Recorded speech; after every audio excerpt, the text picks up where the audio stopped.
Now, the greatest radio shows of all time. Suspense. The Shadow Node. Washington calling David Harding, counter-spy. Classic radio theater. The Great Gildersleeve. Fibber McGee and Molly. Dragnet. Gunsmoke. The Lone Ranger. Now, step back into a time machine with your host, Wyatt Cox. Good evening, friends of the Inner Sanctum. Comedy on a Wednesday with episodes of The Great Gildersleeve, Amos and Andy, My Favorite Husband, starring Lucille Ball and Richard Denning, Jack Benny in the Lucky Strike program, and Claudia. That's all straight ahead on this Wednesday, and you know what that means. This is the 8th day of April, 98th day of the year.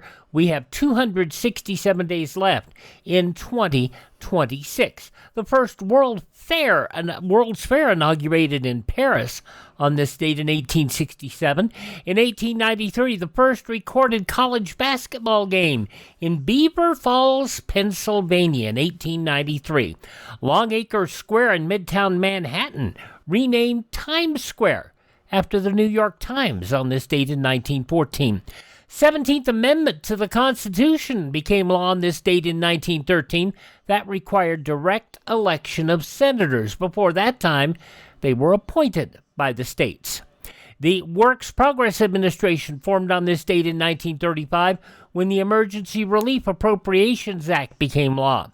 President Roosevelt, in an attempt to check inflation, froze wages and prices on this date in 1943, prohibiting workers from changing jobs unless the war effort would be aided, and bars rate increases to common carriers and public utilities. Now you're going, wait a minute, they can't do that. It was wartime. A lot of times during the war, a lot of things that we wouldn't ordinarily consider even constitutional or likely happened. The last meeting of the League of Nations on this date in 1946, the precursor of the United Nations. In 1952, President Truman called for the seizure of all domestic steel mills to prevent a nationwide strike. I'm directing the Secretary of Commerce to take possession of the steel mills and to keep them operating. Supreme Court later ruled Truman overstepped his authority. The Suez Canal in Egypt reopened on this date in 1957 after war in the Middle East. The U.S. Senate approved on this date in 1960 a civil rights bill, that despite Southern senators' marathon filibuster efforts. In 1974, Hank Aaron set a record, homer 715, off the L.A. Dodgers' Al Downing. Al Downing looking it over, going into the windup now, and delivering. Aaron hits it, and there it comes. It's a home run. Absolutely right dead on the money. It's going right down here, and the crowd is going wild. Henry Aaron has got it. One of the pitchers has got it. Oh, it's going wild now. Aaron held the Major League record for career homers for 33 years, and he still holds several Major League Baseball offensive records. He hit 24 or more homers every year from 1955 through 1973, and is only one of two players to hit 30 or more home runs in a season at least 15 times. Hank Aaron, still a baseball legend.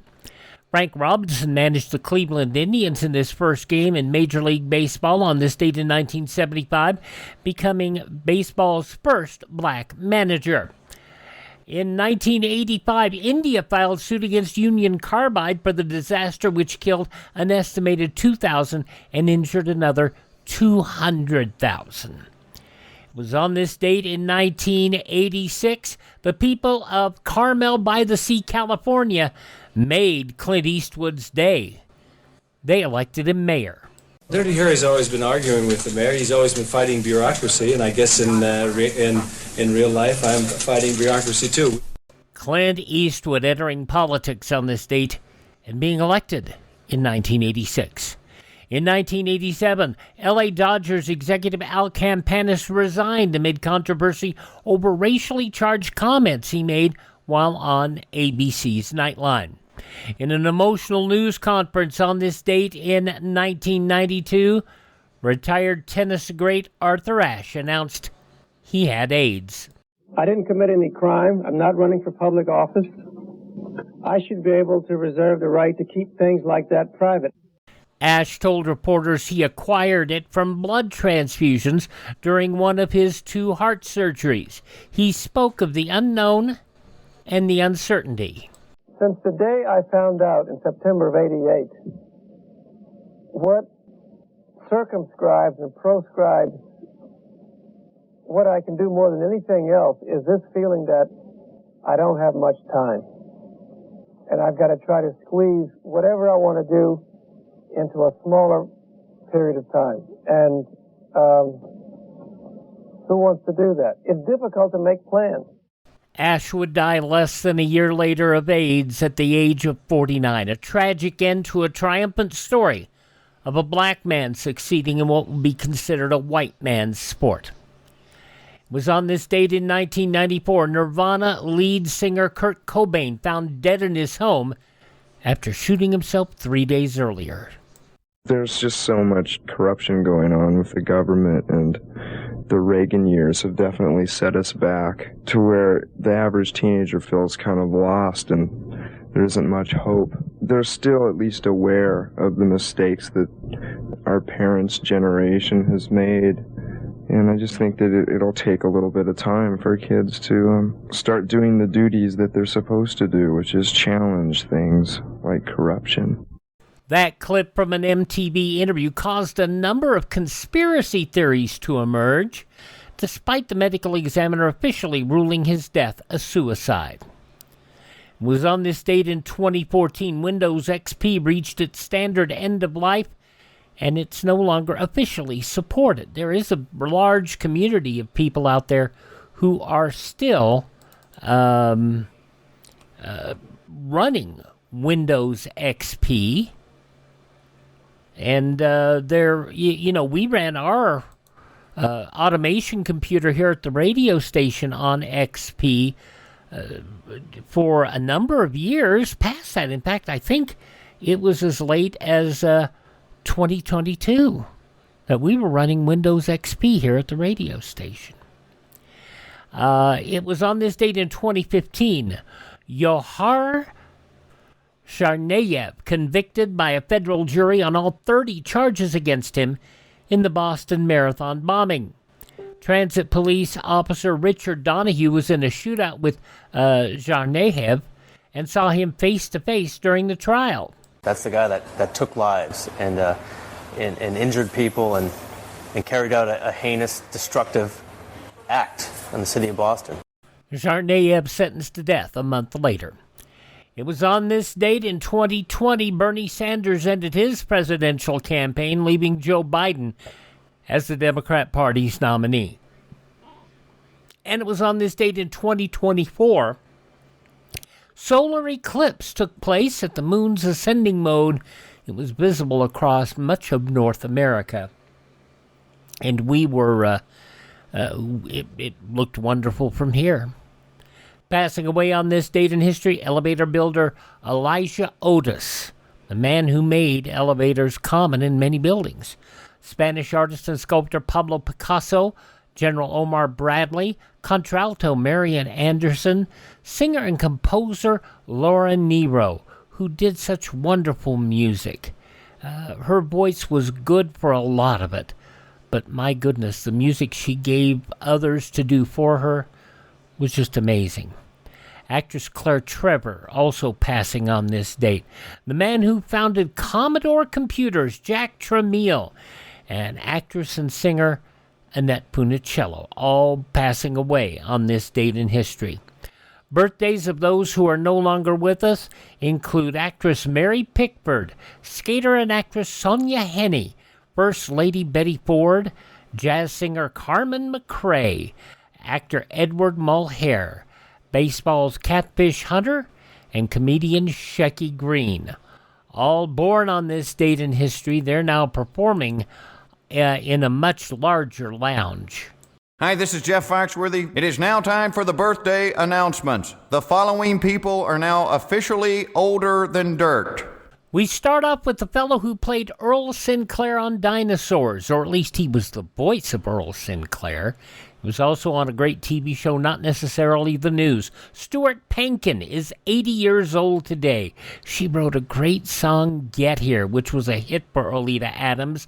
Brenda Russell is 77. From Mount Kisco, New York, Bo Duke. Can you believe he's from New York? John Schneider, 66 years old. Yes, Bennett Surf territory for Bo Duke. Also, musician-singer Julian Lennon, 63. Jenny from Forrest Gump. Robin Wright is 60. I can be a part of your campaign, or I can end it. I'll do whatever it takes, too, but I will not let this go. That clip from House of Cards, Robin Wright, 60 today. From A Nightmare on Elm Street 3, Dream Warriors was where she had her biggest success, but she did get an Academy Award for this performance in Boyhood. Patricia Arquette is 58. I still love your father, but that doesn't mean it was healthy for us to stay together. From Boyhood, Patricia Arquette, 58 today. Anya on television's Buffy the Vampire Slayer. Emma Caulfield is 53. From Friday Night Lights, Taylor Kitsch is 45. And from the reboot of Carrie, Gabriella Wilde is 37. Those just a few of the people celebrating the 8th day of April as their birthday. If this is your birthday, we baked you a birthday cake. If you get a tummy ache and you moan and groan and woe, don't forget we told you so. Happy birthday! Happy birthday! Make a wish, dear, and blow out the candles. Here they go.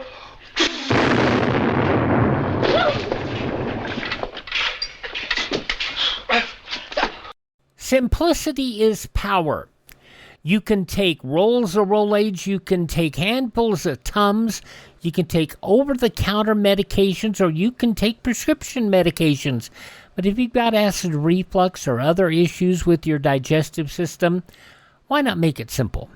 Check out Professor B's Digestive Aid at profbees.com. It is a simple 2-ingredient, all-natural formula that will help you deal with a lot of your digestive issues. Go to profbees.com, promo code Wyatt. You can link in the show notes, link at classicradio.stream, but it's profbees.com. Put the power of pure honey and ancient aphtheria to work for you. And if you use the promo code Wyatt when you check out, you'll not only save 10%, you'll support the podcast. Check it out there, Professor B's Digestive Aid, profbees.com, promo code Wyatt.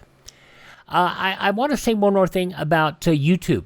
A couple of my friends who operate YouTube channels, not in the classic radio theater space, have indicated that YouTube has not only demonetized them, but is killing their channels. And if you're watching us on YouTube, or you're listening to us via YouTube, this is your hint and your strong suggestion to go to a different podcast app where you can find us and other old-time radio shows there. I mean, I would love the fact that you're with us and that you stay with us, but do not use YouTube. It is becoming more and more toxic. Their failed content AI, is it content AI? I forgot what it is, but they have an AI method that goes through and checks for copyright, and it screws up all the doggone time. You're best off dealing with us if you enjoy what we do by listening to us through podcast, because here's what happens.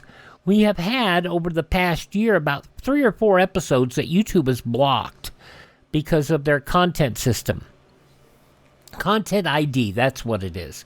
And stick with us by going to a podcast engine, and you can download, if you're listening on a phone, there's a very simple app you can download through any of the app stores called Spreaker.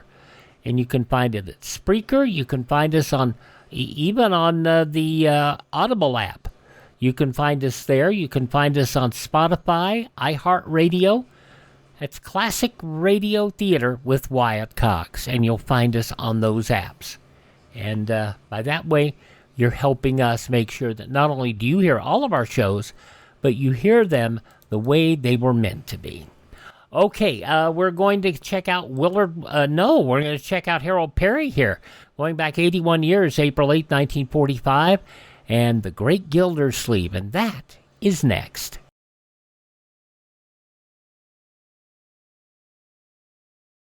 Daily, the broadcasts of Radio Free Europe and Radio Free Asia strike through the Iron Curtain, bringing the truth about the free world to the captive peoples behind it. Help send a message by giving to the 1952 Crusade for Freedom. All right, Classic Radio Theater rolls on here, and my voice is a little scratchy today. So the throat is anyway. It's not affecting my voice yet, but I'm going to kind of take it easy. I do have some Ludens at hand here. I do. Y'all remember Ludens. I have some Ludens cough drops at hand here. And that'll help us get through this. But we're going to start off 81 years ago, April 8th, 1945. Harold Peary is the Great Gildersleeve, and the problem of Tiger. Who is Tiger? Leroy's pet pig. Kraft presents The Great Gildersleeve.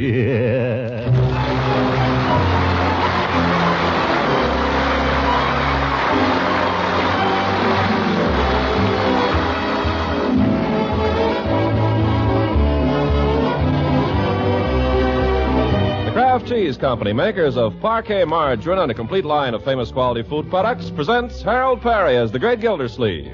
Kraft brings you The Great Gildersleeve every week at this time, written by John Whedon and Sam Moore, with music by Claude Sweeten.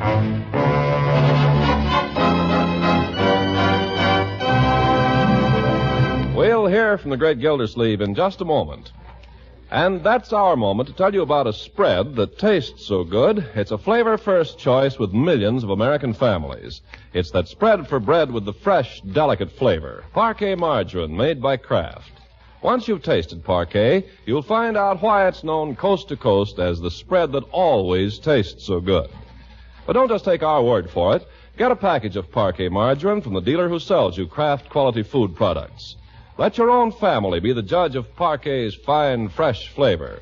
See if they, too, don't call Parquet the spread that tastes so good. And remember, Parquet is tops in food energy value and has 9,000 units of important vitamin A in every single pound. So be sure to buy Parquet, P-A-R-K-A-Y, the nourishing spread that tastes so good. Parquet margarine made by Kraft.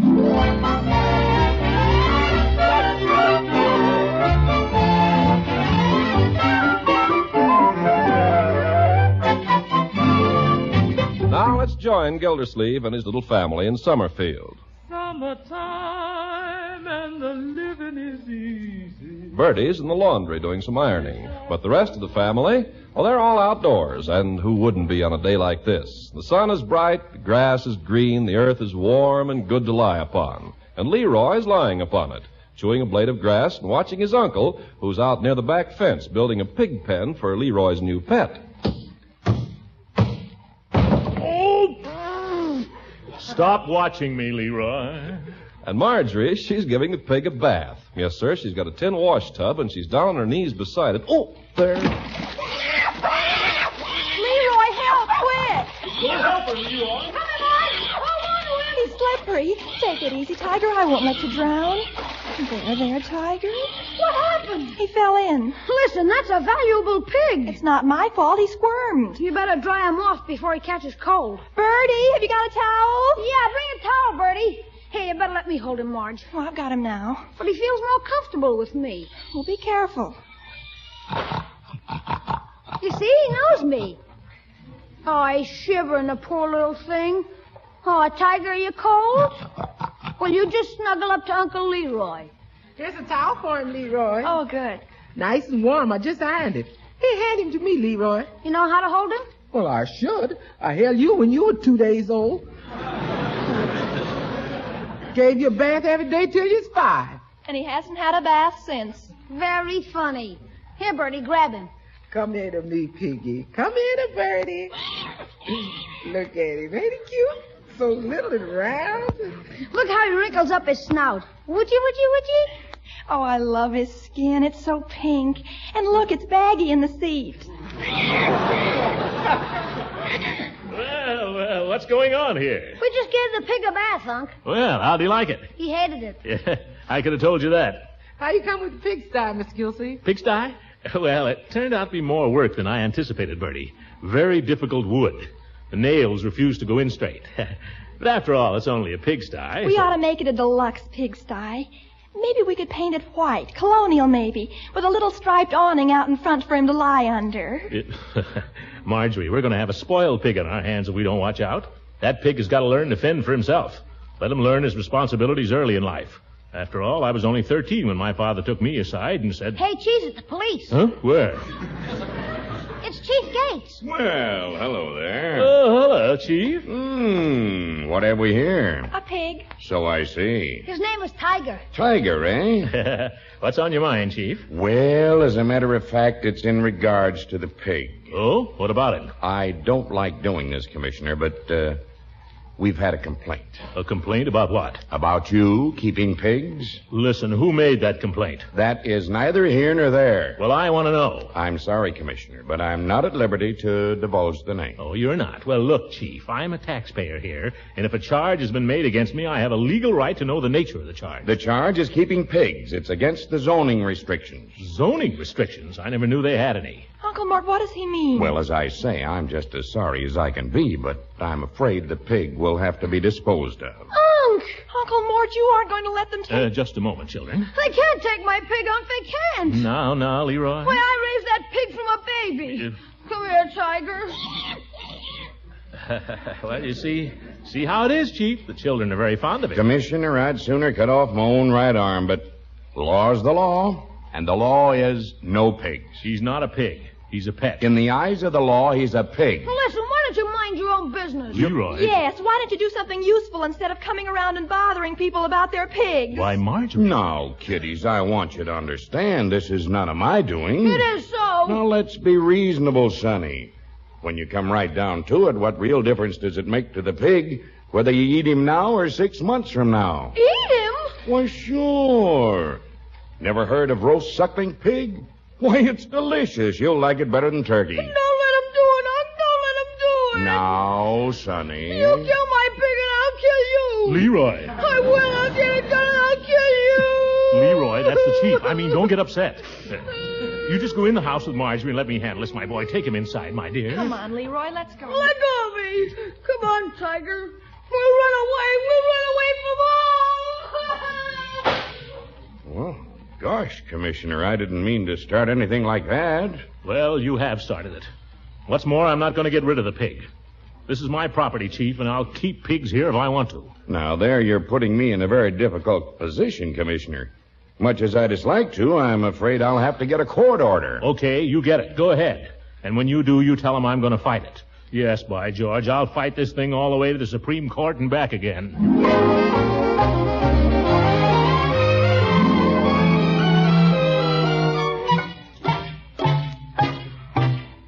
I ask you, Marjorie, who would do a dirty trick like that? Complain about a little pig. I can't imagine. Spite, that's what it is, pure spite. Uncle Mort, you've been pacing for an hour. I think better this way.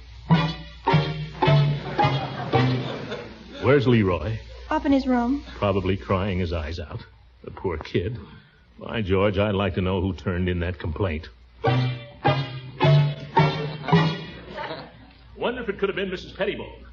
She hates me because she heard me call her an old snoop once. No, I don't think it was Mrs. Pettibone. Wonder if it's Walter Gurney down the street. He's hated me ever since I asked him to return my snow shovel. No, it wasn't Gurney. Wonder if it was old man Burrell. He hates everybody. Why should he complain about pigs, though? He lives like a pig himself. No, it wasn't him. Well... Say! What? No, it wasn't Hooker.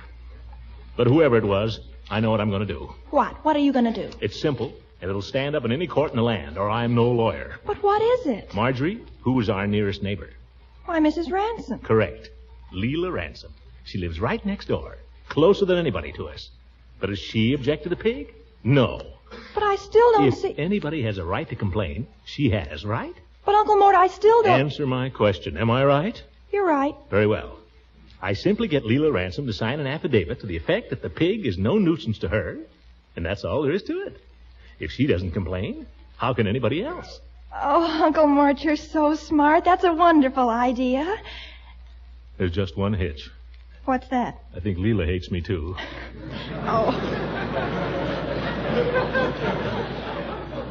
Oh, that's ridiculous. Nobody hates you. Least of all, Mrs. Ransom. Well, I don't know. I stood her up there a couple of weeks ago at the country club dance. Still, there must be some way to handle her. Well, I'll just run over there. Maybe it'll come to me.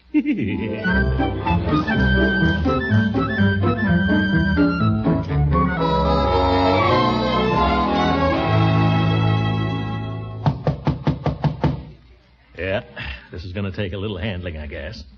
Oh, well, have to turn on the old charm. Look, who's here? Me? Well. Wait a minute, Leela. Mr. Gildersleeve, down where I come from, a gentleman doesn't stick his foot in a lady's door. Oh, please, Leela. Just for a minute. Let me come in, won't you? You appear to be in.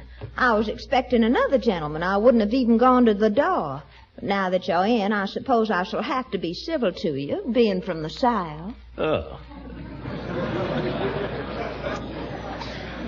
Well, thank you, Leela. Shall we, go in and sit down? Must we? Well, no, we can stand up. I just dropped in to ask you a favor. Really? Doesn't it strike you, Mr. Gildersleeve, that a gentleman who invites a lady to a dance and then breaks the engagement is hardly in a position to ask a favor? Well, this isn't for myself. It's for a pig. What? Look, Leela, let's go in and sit down. I can explain better sitting down. If you have any business with me, Mr. Gildersleeve, you can explain it here. But, Leela, after all, we meant to each other. And keep your distance. You're right, Leela. I've been a bad boy. I'm no good. You shouldn't have anything to do with me. Well, if that's the way you feel, suppose we go in and sit down.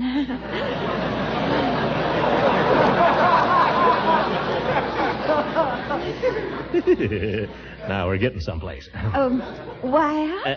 Look, Leela, I don't know quite how to put this. Gad, you're attractive today. Oh, thank you, kind sir. You were saying? Oh, yes. Look, Leela, you're fond of dumb animals, aren't you? If you're referring to yourself, the answer is no.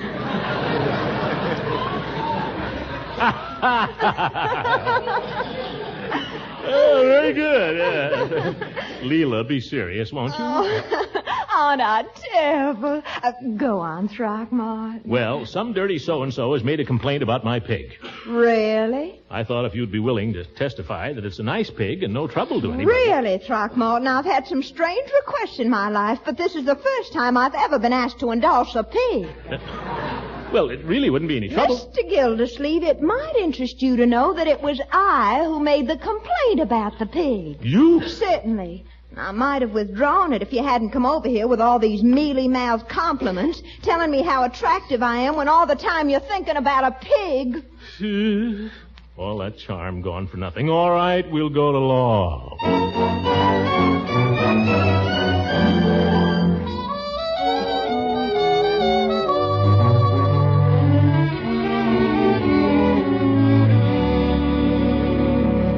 It's perfectly ridiculous, Judge. What does a town this size want with zoning restrictions? Nevertheless, Gildy, the restrictions stand. They're on the books, and as it says in black and white, no livestock. I don't care what it says, Judge. We're going to fight. Gildy, as your attorney, I have to tell you, you haven't a leg to stand on. Why, you old goat, Now, let me finish. If you want to argue the matter, it'd have to come up before the zoning commission. All right, let it. And it just happens that I am the chairman of the commission. You're the... Oh, you old son of a gun. Why didn't you say so in the first place? Horace, by George, you're all right. You're pretty slick. Thank you. Yes, sir. I take back everything I said about the zoning commission. All right. As chairman of the zoning commission, I give you just 24 hours to get that pig out of town. Oh!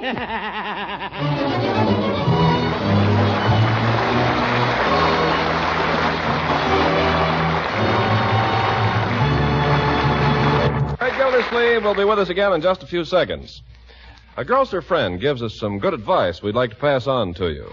He says it's the early in the week shopper who gets the pick of the foods these days. And mighty good advice that is. By avoiding rush hours and getting to the store early, you're more likely to find good-tasting, nourishing foods on hand.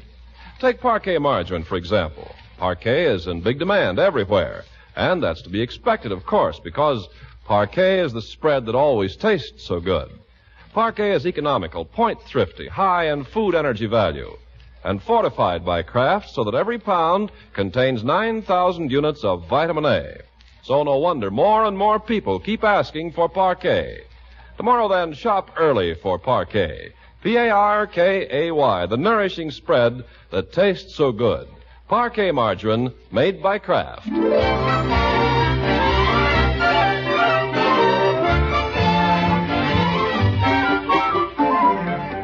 Now, here's the great Gildersleeve again, faced with a delicate problem in domestic diplomacy, namely, how to do away with a pig that's crept into the hearts of his nephew Leroy and his niece Marjorie. In this extremity, he turns to the tactful Bertie in her kitchen for advice. Bertie. Yes, Mr. Gildersleeve? Are you busy? Mr. Gildersleeve, I'm always busy. You want something? Well, I am... still ironing, huh? Well, it's about this pig, Bertie. Judge Hooker says we'll have to get rid of it. Something about a zoning ordinance. Anyway, the pig must go. Poor Leroy. He's gone downtown to get some linoleum for the pigsty. Yeah, I know. He's crazy about that pig. Well, sir, if he's got to go, he's got to go. We're here today and gone tomorrow. Yes, Bertie. I thought I could just take him down to the butcher and have him... Well, you know, a little roast pork wouldn't be so bad. Now, Mr. Gildersleeve, if we have roast pork for Sunday dinner, Leroy's going to be suspicious. You may be right. Still, there must be a way of disguising pork. Fricassee it may be. Pork's pork, Mr. Gildersleeve. Fricassee it, fried, bake it, or stuff it. Pork is still pork. You think the children would notice? They notice any kind of meat these days. They're meat conscious. Yeah.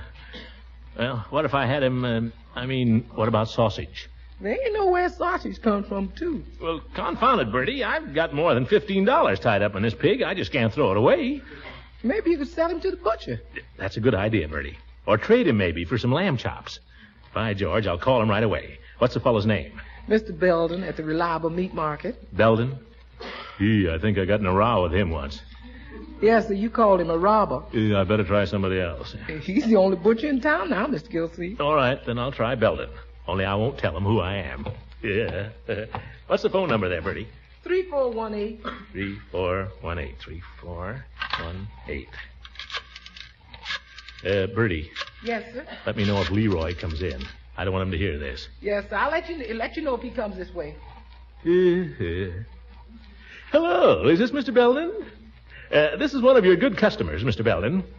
Never mind who. What I wanted to ask you is this. I've got a live pig I'd like to trade you. Trade this pig for some lamb or beef. Oh, you can't, huh? Oh, the OPA. Bureaucrats. Well, how'd you like to buy the pig, Mr. Belden? He's 3 weeks old and very healthy. $1. Listen, this pig cost me $10 in cash, and he's eaten $6 worth of baby food. Well, in that case, my name is Gildersleeve, and you're still a robber. Looks like I'm stuck with a pig. Oh, well. What the butcher say, Mr. Gildersleeve? Nothing doing, Bertie. Well, sir, looks like you have to be the butcher yourself. Oh, no, I couldn't do that, Bertie. After all, I've got feelings, you know. Yes, sir. Still, if I could think of some merciful way, maybe we could get him to overeat. Never kill a pig that way. I guess not. Maybe I could just put him to sleep, huh?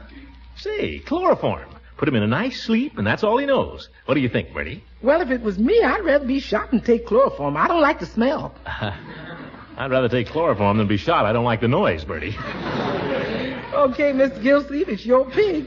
Where you going to get the chloroform? I'll take the pig down to Peavy's, Bertie. I guess I better do it right now while the children are out of the house. Yes, sir. What shall I tell Leroy when he comes home? Just tell him I took the pig for a ride. Don't tell him what kind of a ride.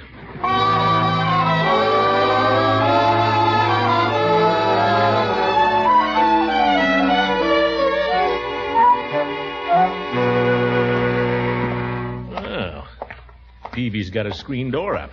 I guess everybody's doing it. Come on, Tiger. Well, Mr. Gildersleeve, is that a pig, Mr. Gildersleeve? Oh, sure, it's a pig. It's the pig you sold me that baby food for. You ought to remember him. Oh, yes. It's just a little unusual for a pig to walk in here, that's all. Well, I got him on a leash, Peavy, so there's nothing to worry about. Well, all right, Mr. Gildersleeve. Now, what can I do for you this afternoon? I want some chloroform. Chloroform? About how much chloroform? Oh, a pound or a pint, however you sell it. Sell it any way you want it, but a pint's quite a lot of chloroform. Might I ask what it's for? I haven't been sleeping well lately. I never heard of chloroform being used just in that way. Was this prescribed by a physician? No, Peavy, this was my own idea. I thought so. If you don't mind a suggestion, I have several tablets which are quite helpful in cases of insomnia. Oh, they wouldn't help me. This is a very stubborn case. All right, Mr. Gildersleeve. A pint, you say? Yeah, I guess so. Might as well have a good sleep while I'm at it. You will, brother. What's that, Peavy? I'm just talking to myself. Oh, by the way, there's a little formality. Chloroform is poison, you know, so you have to sign the register. Register? What kind of hocus pocus is this? State pharmacy law, Mr. Gildersleeve. I've got the forms right here.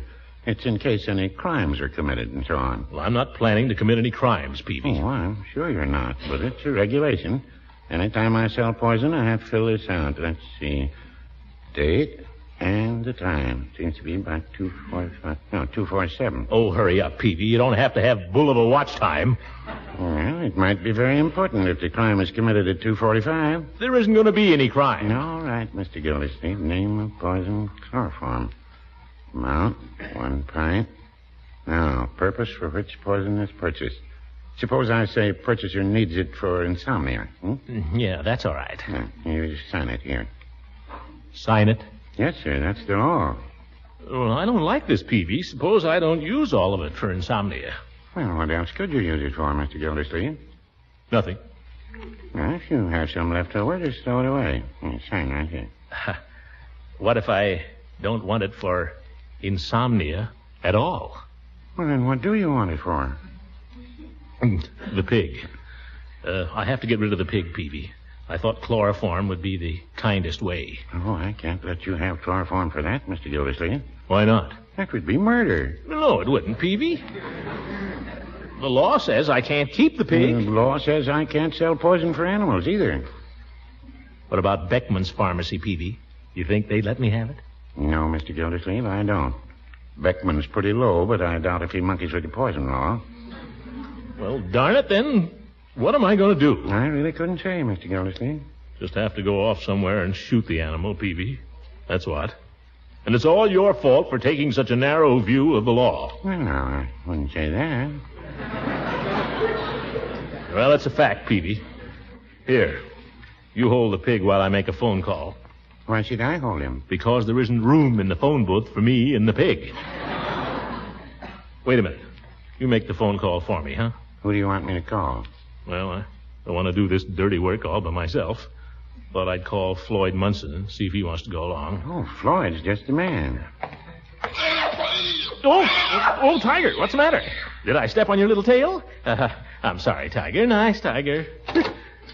What shall I say, Mr. Gildersleeve? Ask Floyd if he's got a gun. Yeah? And then what? Then tell him to meet me. Wait a minute. Hello, Floyd.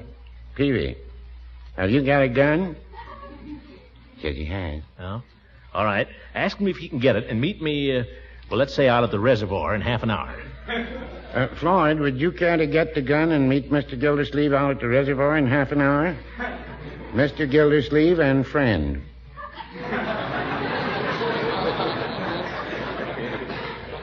Well, He wants to know if it's a duel. Oh, for heaven's sake. Just tell him it's important. Mr. Gildersleeve says it's important, Floyd. All right, goodbye.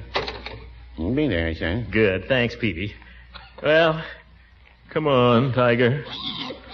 Well, you're pulling a little too hard on that leash, Mr. Gildersleeve. It hurts the little fellow's throat. Oh, is that it? Well, come on, Tiger. Come on. Mr. Gildersleeve. What is it? As long as you're taking the pig away to shoot him, I wonder if he'd accept a chocolate sundae with my compliment. Oh, Peavy, that's a lovely thought. Make it 2.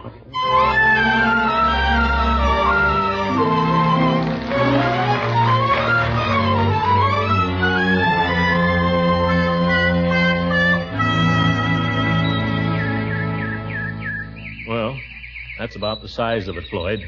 The butcher won't take him, and I can't keep him.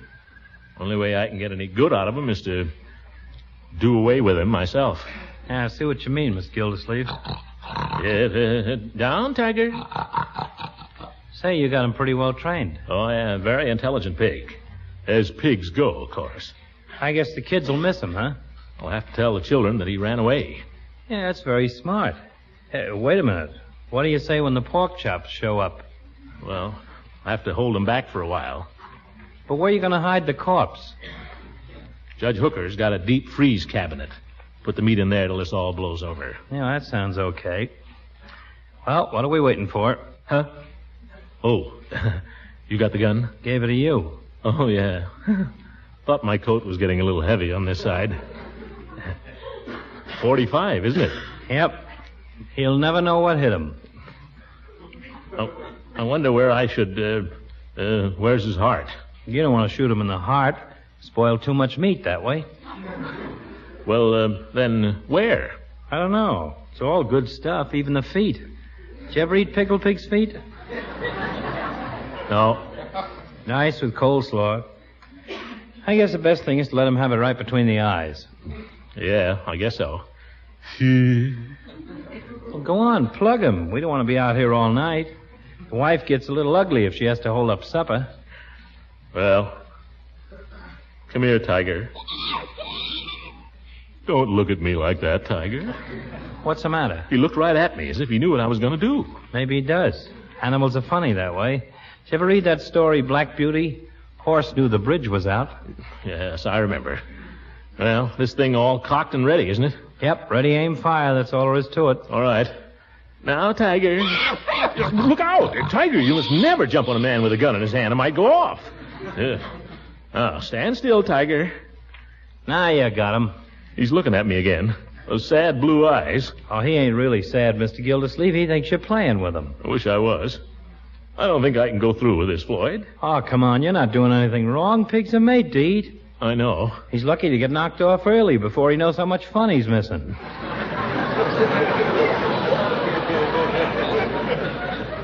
I just can't do it, Floyd. Oh, Commissioner, I'm surprised at you. There's nothing to it. Just pull the trigger and it's all over. I know. I just can't do it. Here, you do it. Oh, no. Well, there's nothing to it, Floyd. Just pull the trigger and it's all over. Easy enough to tell the other fella. Sure, but I couldn't shoot him any more than I could shoot Leroy. Oh, sure. I'd just as soon shoot my wife.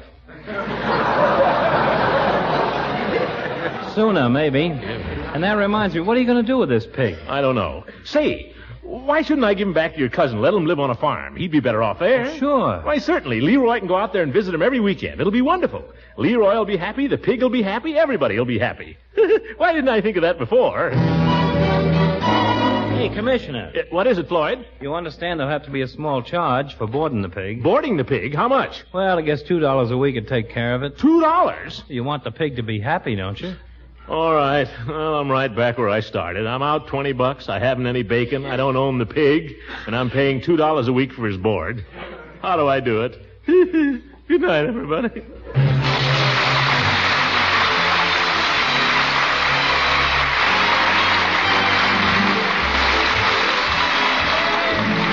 Music on this program was directed by Claude Sweet, and this is Ken Carpenter speaking for the Kraft Cheese Company, makers of parquet margarine and a complete line of famous quality food products.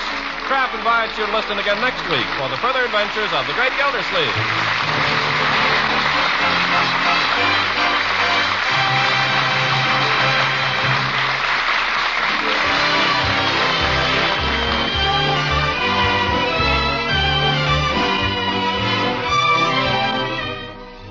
days of temporary shortages and a small ration point budget, have you learned how Kraft Dinner can help you? A food store near you has Kraft Dinner, 2 boxes of this delicious macaroni and cheese for just 1 red ration point. And what a special help that quick-made macaroni and cheese is. Each Kraft Dinner box serves 4 folks with fluffy light macaroni that has really rich cheddar cheese flavor through and through. With Kraft Dinner's 2 magic ingredients, you cook this dish in just 7 minutes flat, a wonderful main dish all by itself. And you can do tricks with this swell macaroni and cheese. For instance, press the hot Kraft Dinner into a ring mold for a few minutes. Then serve your swell macaroni and cheese ring with creamed fish or eggs or leftover fowl. Garnish with tomato slices or whatever you like. You see, you can have company these days when you learn about Kraft Dinner tricks. Tomorrow at a nearby food store, invest just 1 red ration point in 2 boxes of Kraft Dinner.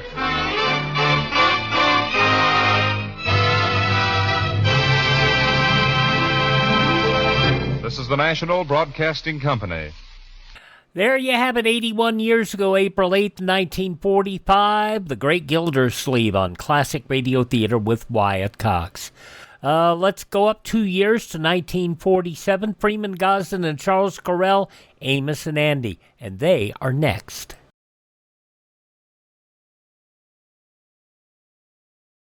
Ladies and gentlemen, last year's traffic death toll was 37,500, a 7% increase over 1950. The National Safety Council believes that the best way to promote safety on the road is for each of us to know and obey traffic laws, to read and heed traffic signs. So be careful. The life you save may be your own. We talked a lot about how Amos and Andy offended the sensibilities of some people for the same reason that Don Rickles offended the sensibilities of some people. They didn't like somebody being picked on. But quite frankly, Amos and Andy was no different, in my mind, from a lot of other shows of the time. And let's enjoy an episode of Amos and Andy as the Kingfish is looking for a roommate. This goes back 79 years, April 8th, 1947. Andy, you know what day this is? Certainly, Amos. It's Tuesday. That's right, and Tuesday means we're on the air for Triple Action Rinso.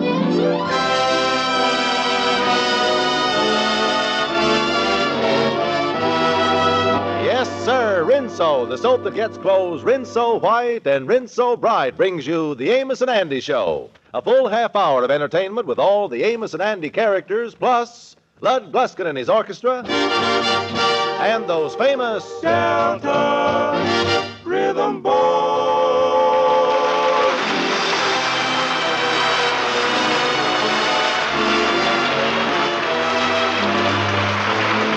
And now, Lever Brothers Company, the makers of Rinso, invite you to sit back, relax, and enjoy the story of Amos and Andy.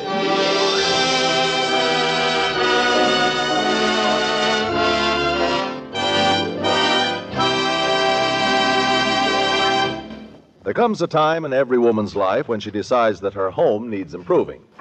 That time has come to Mrs. George Stevens, who is currently in the middle of a tirade against her loving husband, otherwise known as the Kingfish. George, we got to do something to improve the looks of our home. Why, just look at that sofa. It needs reupholstering. Yeah, well, that's going to cost too much money. Why can't we just get a slipcover? It's got a slipcover on it now. Well, get a slipcover for the slipcover then. And in our bedroom, George, we ought to have a carpet with an ozite cushion. That cushion underneath sure does help an awful lot. Yeah, well, what's the matter with the ozite cushion we're using now? Nothing. But I'd like to have a carpet over it. And look in our living room how bad and shabby these throw rugs look. Yeah, why you call them throw rugs? Because the people upstairs throw them away, and I went out in the alley and picked them up. Yeah, well, you ought to drop out in the alley more often, honey, see what's coming down. And just look at the curved part of that rocking chair in the back there. Got that great big crack in it. And you know I like to sit down with my knitting and rock to and fro. Well, you can rock too, just be a little careful on the fro, that's all. Now listen here, George, you got to make some money so we can fix this place up. Yeah, well, now look here, I'm going to tell you a little secret, honey. I've been thinking about something. How about taking in a roomer? We could rent our bedroom and we could sleep in the parlor. Well, we got to get some money somewhere, and I think that's about the only thing we can do. Now, you leave it to me. All right, maybe you can find somebody that would like to live in a nice, comfortable home. Yeah, the only thing is, let's run our place first. So,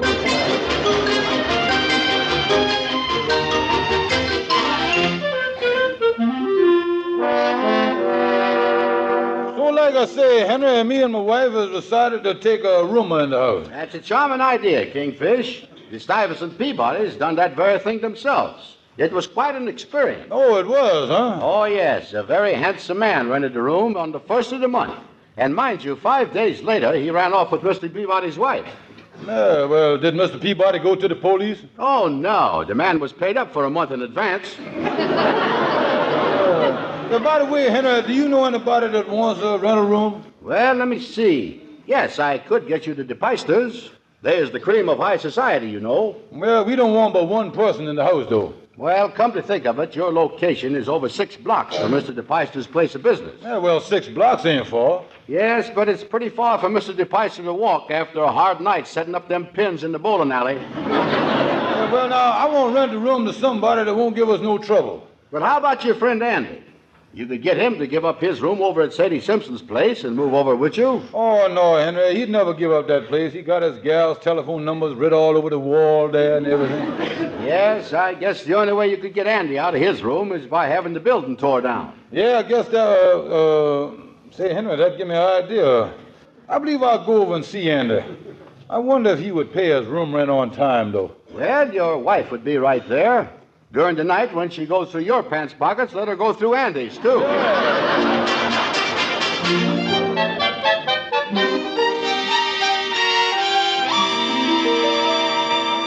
Come in, Andy. Come in. Sit down. Yeah, hi, Kingfish. What's new today? Oh, nothing. I just been over to the firehouse playing checkers with the chief. He told me confidential that they're going to tear down Sadie Simpson's boarding house, count of it being a fire hazard. Well, wait a minute, Chair. I lives there. You do? Yeah. That's right, Andy. You're right in the middle of the hazard, ain't you? Well, where in the world will I find another room? Yeah, well, I can't let a pal down, though, so I guess I'll just have to make room for you over at my house. Well, gee, Kingfish, that'll save my life. What kind of arrangements can I make with you? Well, I just happen to have a sample contract here that's been approved by the United States Rooming House Association. I got it right here. Wait a minute. You mean I got to sign something? Well, I wouldn't want you to go unprotected, you know. No, that's right. Well, read me the thing. What'd it say? Let me see here now. Is you the lessee or the lessor? Oh, I know what you is. You the lessee. How you figure? Well, I pull the contract out of my pocket. You say lessee, so that makes you the lessee, don't it? Well, let's see. I'll read it to you. This is the official form here.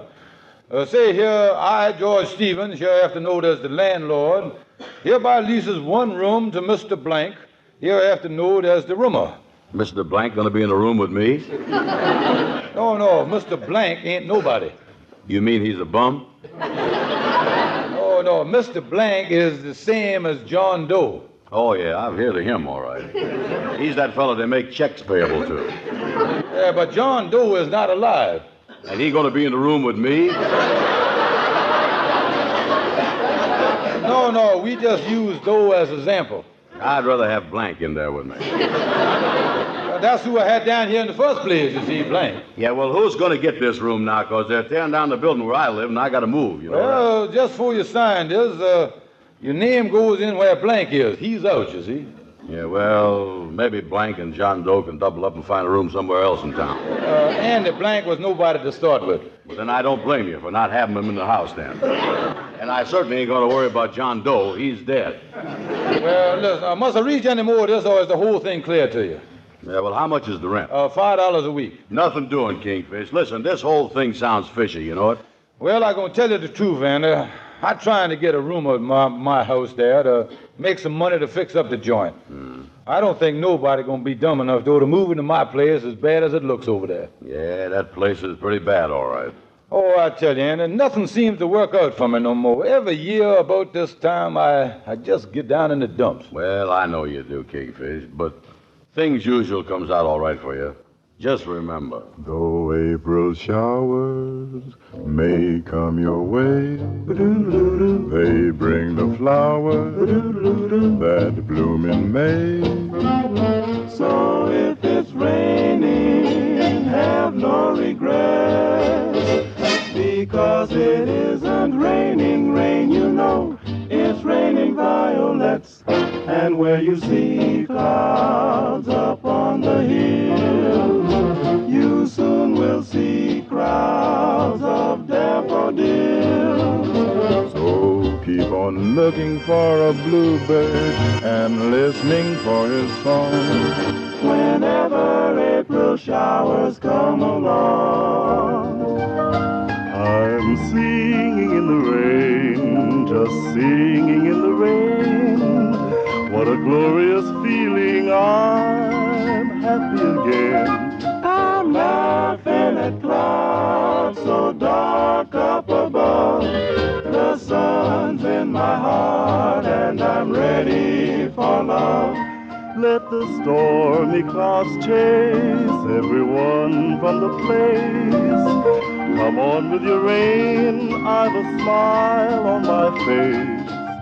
Walking down the lane with a happy refrain and singing in the rain. And where you see clouds up on the hills, you soon will see crowds of daffodils. So keep on looking for a bluebird and listening for his song whenever April showers come along.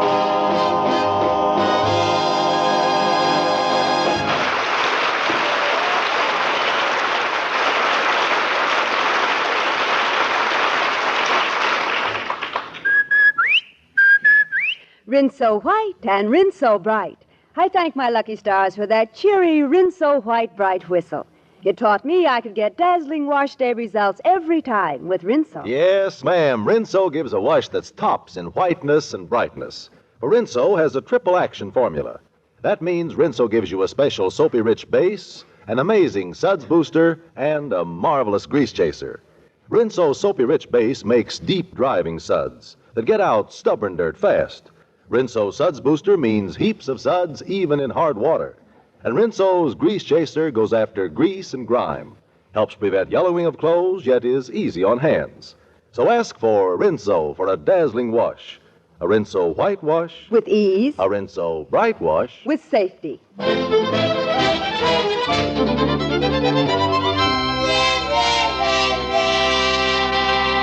Well, Andy, I see in today's paper in the want-ad section there about the Kingfish renting a room. Yeah, he told me he was going to put it in there. I give him the idea, me and the fire chief.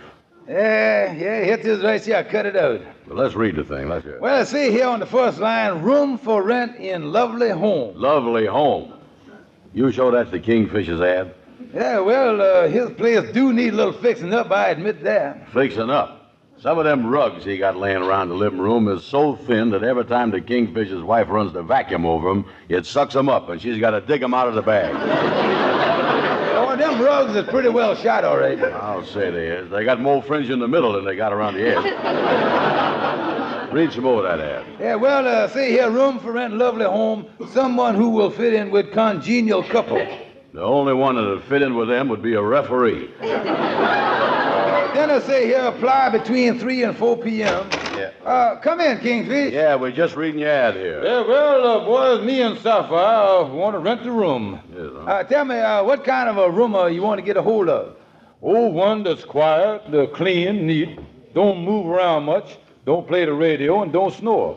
Yeah, well, that dead man, John Doe, sounds like your best bet. Tell me this, ain't it time for you to go home and interview these people at 3 o'clock now? Holy smoke, I was almost late.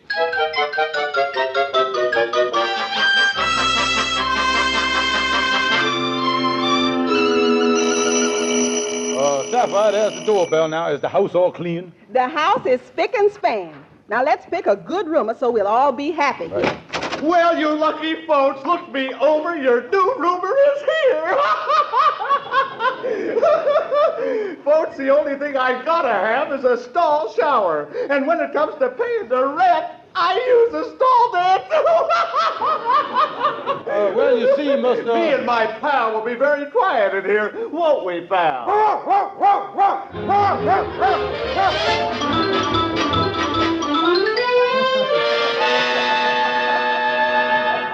Well, Mr. Stevens, I would love to rent the room. You have a nice place here, and you are such an attractive man. Sorry, but we have already rented the room, madam.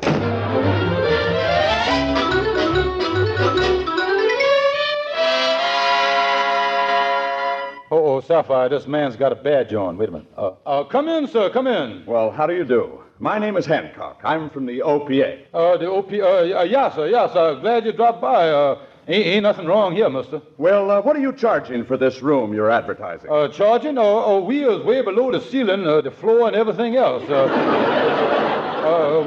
We only charging $1 a week. Good, I'll take it. Sorry, mister, we done rented the place. Wait a minute here. You can't...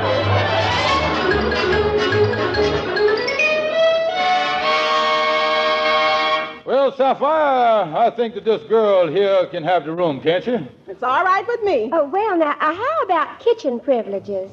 Kitchen? Yes, my sister tells me that I ought to have them. She has kitchen privileges where she lives over on Lenox Avenue, and she says I ought to have everything I want. Well, we'll work out something. My sister told me she'd meet me here. Yeah, well, if you want to sign a year's lease, you better do it pretty quick, because we're going to rent this place right away. Well, all right, Mr. Stevens, I'll sign the lease. Do you have a pen? Oh, yeah, there you are, right there. Oh, that must be Sister at the door now. I'll get it. How do you do? Out of the way, please. I want to see my sister. Well, honey, how does the joint look? Oh, hello. This is Mr. Stevens. How'd it do? Well, I am pleased to make your... what goes, honey? Is the setup okay? Your sister here wants kitchen privileges. And she's going to get them, too, because where I live, I get them, and she ought to be able to do the same thing here that I'm doing where I am. And what? What'd you say, honey? I would like to know, what is that? May I ask? You may, and I'll tell you.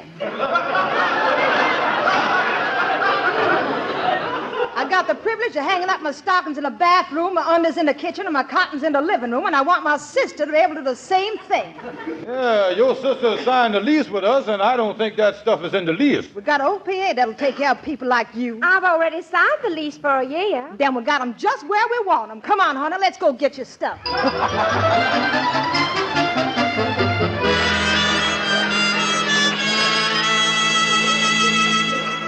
George Stevens, that woman's been here for 4 days, and she's driving me crazy. Yeah, she's driving me crazy, too, but how can we get her out? She got a lease. It was your idea about getting her in. Now get her out.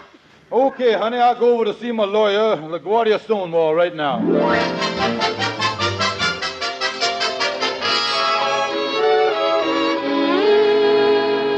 Well, let's see. This is LaGuardia's office right here. Yeah, but listen, sweetheart, I told you everything I can think of to tell you. Hi, LaGuardia. Hi, Bob. Excuse me a minute. Now, listen, honey, now just lay the phone down. I'll talk to you in a few minutes. Gee, I'm exhausted. Yeah, you look all tuckered out there. What's the matter? I've been talking to my girl in California for the past 36 hours. Well, how can you with the telephone strike going on? That's just it. Can't get no one to disconnect us.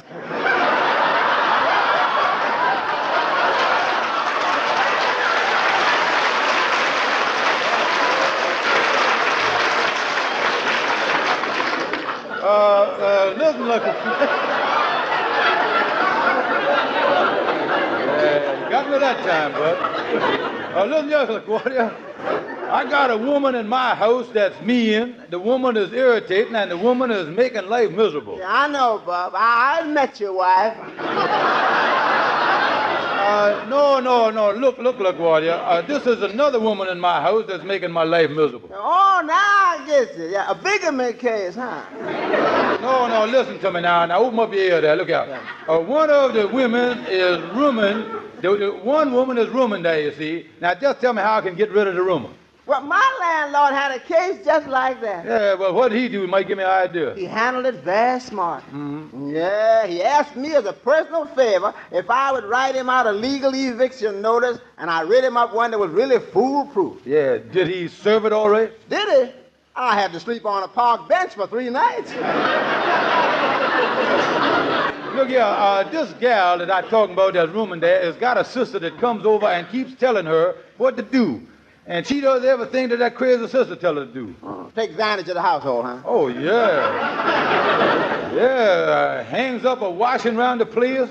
Every time I walk through the living room, I end up with a couple of wet stockings around my neck and a wet slip in my face. And I got a year's lease with her. You'll be drowned by that time. Well, you know something? Now, your only hope, Kingfish, is to get the gal married so some loving husband will take her away from you.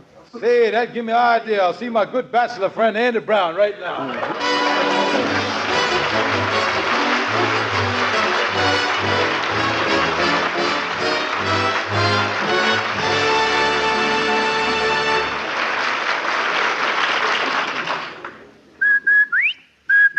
Rinse so white and rinse so bright. Yes, lady, if you're putting up with an inefficient wash day soap, there's a great day coming for you. The day you change to Rinso. Rinso made a big difference in my wash day, all right.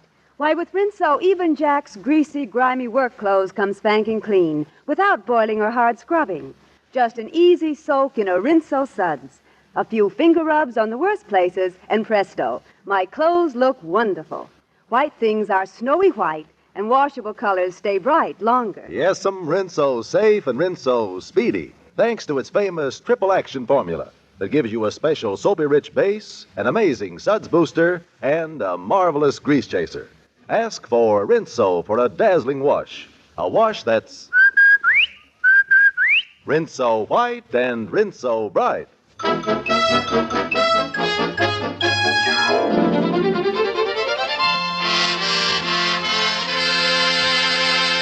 Hi, Kingfish. Glad you dropped in. Yeah, well, I've been thinking a lot about you, Brother Andy. I knows how alone you must feel over here in your room. Yeah, it does feel that way sometimes. Andy, has you ever noticed that when somebody's in the room with you, you don't feel alone no more?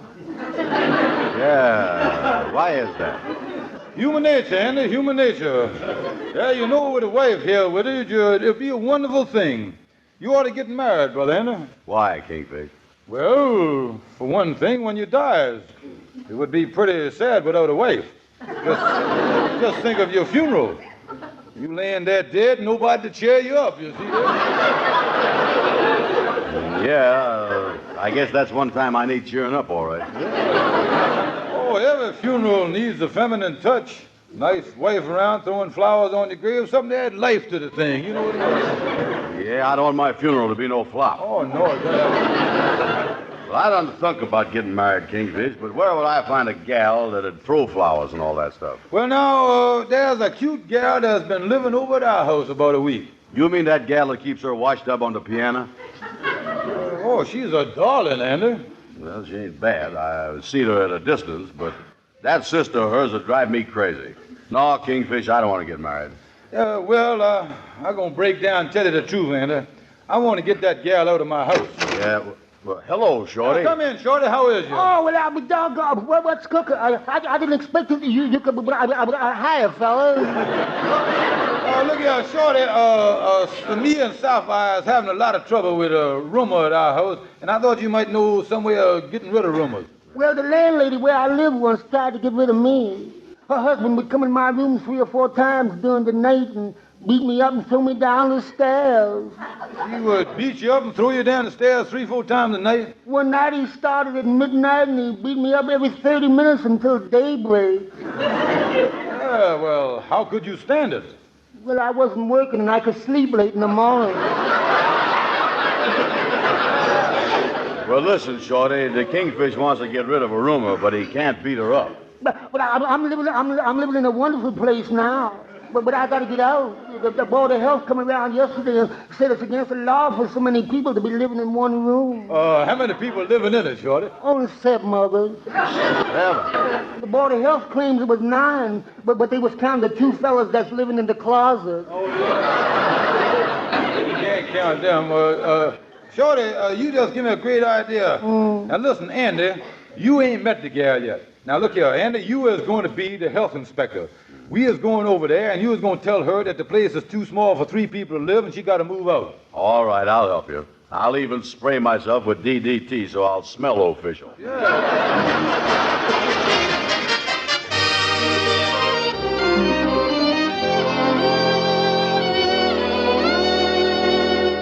Miss Martin, shake hands with Inspector Brown of the Board of Health. Oh, how do you do? Pardon my white sterilized gloves. Yeah, you see, the health department insists on sanitary introduction. That's right. They don't want the taxpayers shaking hands with a germ. The Board of Health sent Inspector Brown up here to look over the apartment. Oh, is that so? Tell me, Inspector, what do you think of the apartment? Well, it's a very nice place, Mr. Stevens. Just the right size for a small couple. A small couple, but there's 3 of us here, Inspector, counting her. Oh, does you live here too, Miss Martin? Yes, I'm rooming with Mr. and Mrs. Stevens. Rooming here, huh? Mm-hmm. Miss Martin, that ain't good. Why not? You see, Miss Martin, an extra person breathing in a small apartment cuts down the oxygen in the room. Oh. And you being here all day uses most of it up, so there ain't none left for Mr. Stevens to breathe when he gets home. But I always leave the window open. That's even worse. That lets all the oxygen out, and they can't nobody breathe. I saw about the whole thing, Miss Martin, but we can't fight the Board of Health. They're the ones that passed the sanity laws. Yeah, that's right. I ain't got nothing to do with that sanity stuff. Us inspectors has got to protect the people's health and try to keep them alive till we can overcome the crowded conditions in the cemeteries. Excuse me, Inspector. You mean the cemeteries is overcrowded, too? Oh, yeah. Living conditions there is even worse than they is in the city. Really jammed up, huh? Oh, sure. I understand that Woodlawn Park ain't got nothing left but standing room. Is that bad situation all right? That's bad, ain't it? Oh, yeah. I hear if things get any worse, they're going to do what the hotels is doing. Only let people stay there 5 days.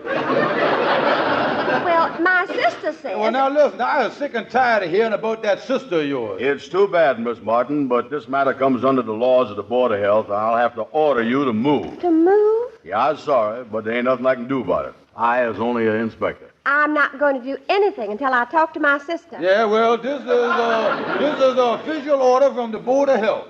And for once, that big-mouth sister of yours ain't going to be able to help you. Well, I don't know why not. She goes with the chief inspector of the Harlem branch. Chief Inspector of the Harlem branch. Ha, ha, ha. So long, Kingfish.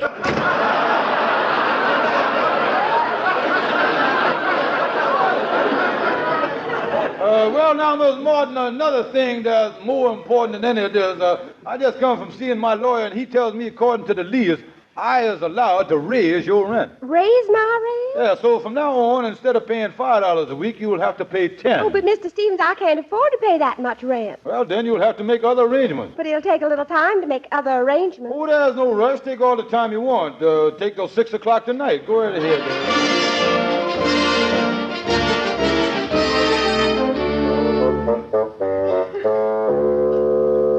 Well, don't worry, Sapphire, dear. I told Miss Martin that she had to make different arrangements. Oh, that's wonderful, George. We have certainly learned our lesson about renting a room. Now we can be alone at last. Yeah, I'll knock on the door and see if she's ready to leave.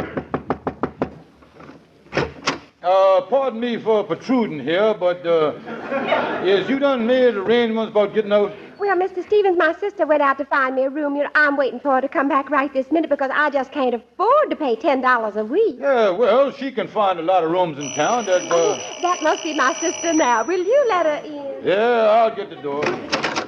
How do you do? None of your business. I trust that you have solved your sister's rooming problem. I certainly has. I was moving in with her to share the expenses.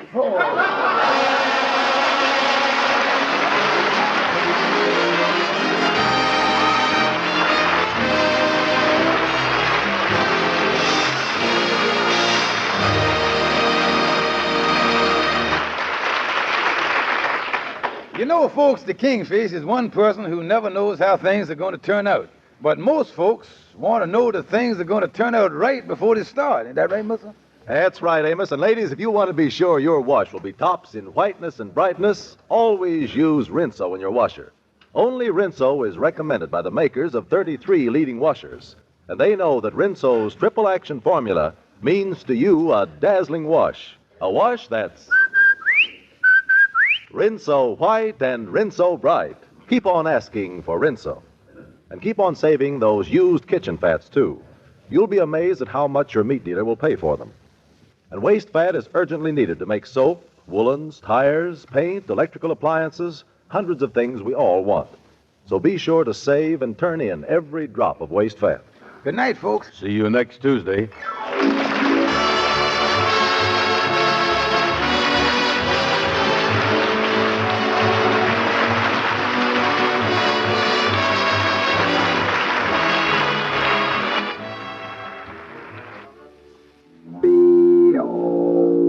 I never realized why Dorothy was so unfriendly until I overheard that whisper. No girl likes a man with B.O. The way to stop those whispers is to take a daily bath with Lifebuoy. Lifebuoy is the only soap especially made to stop B.O. What's more, scientific tests prove that a daily bath with Lifebuoy helps build up increasingly better protection against B.O. Play safe. Bathe with Lifebuoy. You don't want people to whisper. B.O. Get Lifebuoy.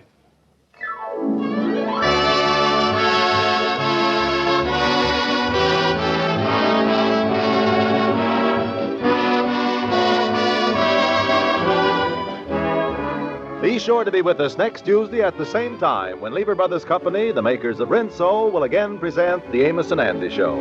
This is Carlton Cadell saying good night to all of you from all of us.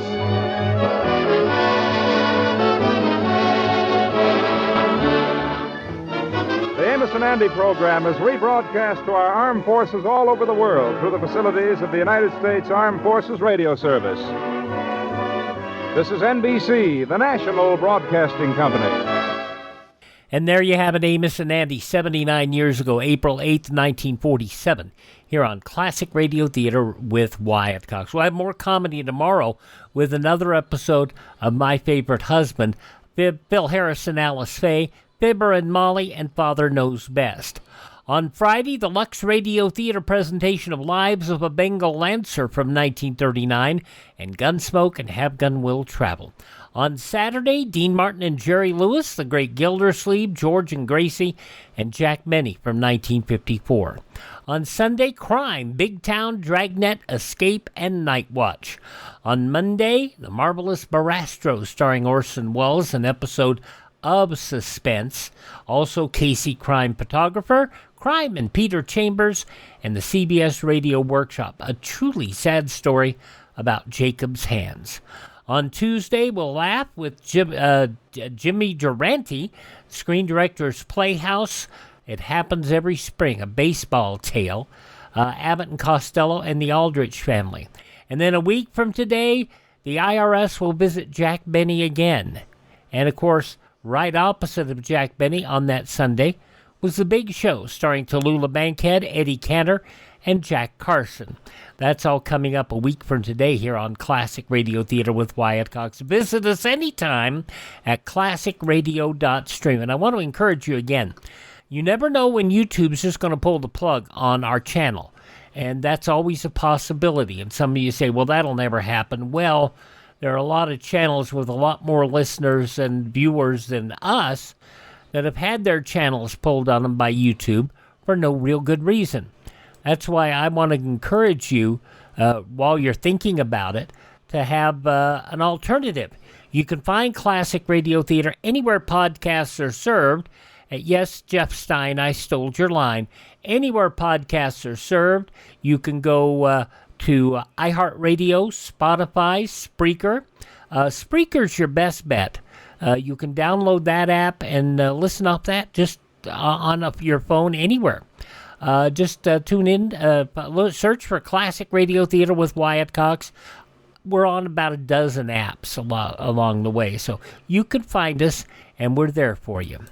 All right, coming up next, Lucille Ball, Richard Denning in the show that technically was the precursor to I Love Lucy, because all of the people that were responsible for the success of My Favorite Husband are the people that made I Love Lucy the success that it turned out to be. And that's what we're going to hear next. My Favorite Husband. That's next.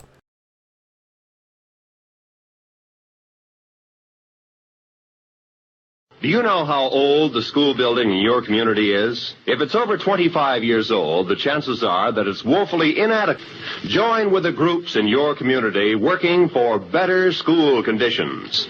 Remember, better schools build a stronger America. Yeah, I can tell the old joke again. Yes, it was the precursor. It was cursing before any of these places. Anyway, Lucille Ball, Richard Denning in an episode of My Favorite Husband, and I think this is an Armed Forces recording going back to May 8th, 1949, as Liz fights a gumball machine. It's time for My Favorite Husband, starring Lucille Ball. Hello, everybody.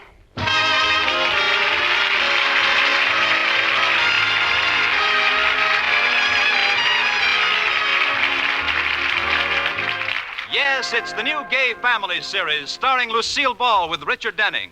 Brought to you by the Jell-O family of desserts. J-E-L-L. Oh, the big red letters stand for the Jell-O family. Oh, the big red letters stand for the Jell-O family. That's Jell-O. Yum, yum, yum. Jell-O puddings. Yum, yum, yum. Jell-O tapioca puddings. Yes, sirree. And now Lucille Ball with Richard Denning as Liz and George Cooper. Two people who live together and like it.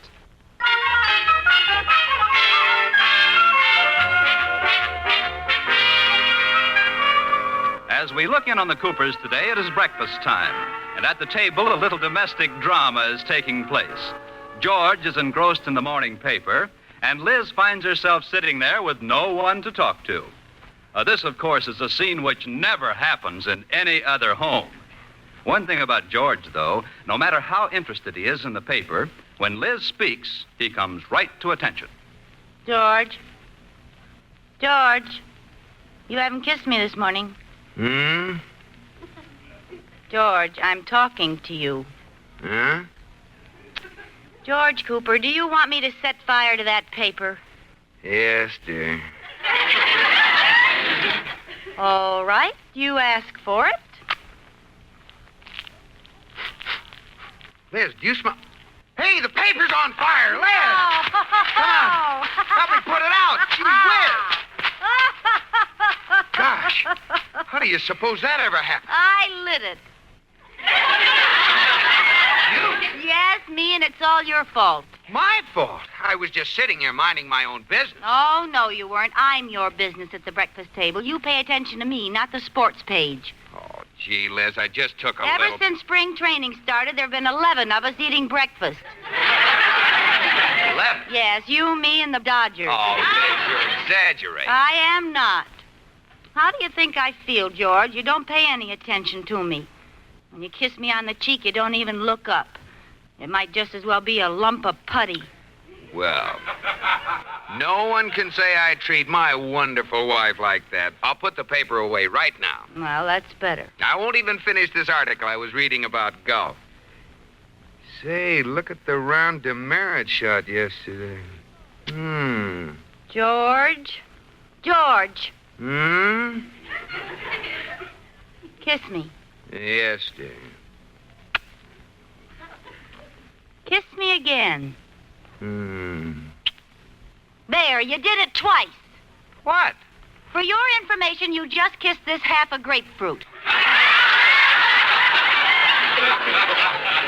I held that out instead of my cheek, and you kissed it. Oh, now, Liz. You don't even know the difference between my cheek and a grapefruit. You too? Oh, I knew it all the time. Well, why didn't you say something? Well, I couldn't. I had a seed caught in my teeth. Oh. Come here, honey. You're right, you know. It's awful the way I get mixed up in the paper and forget everything else. I don't mean to. Well, it's nice of you to admit it. George, do you want to do something to make up for it? Yes.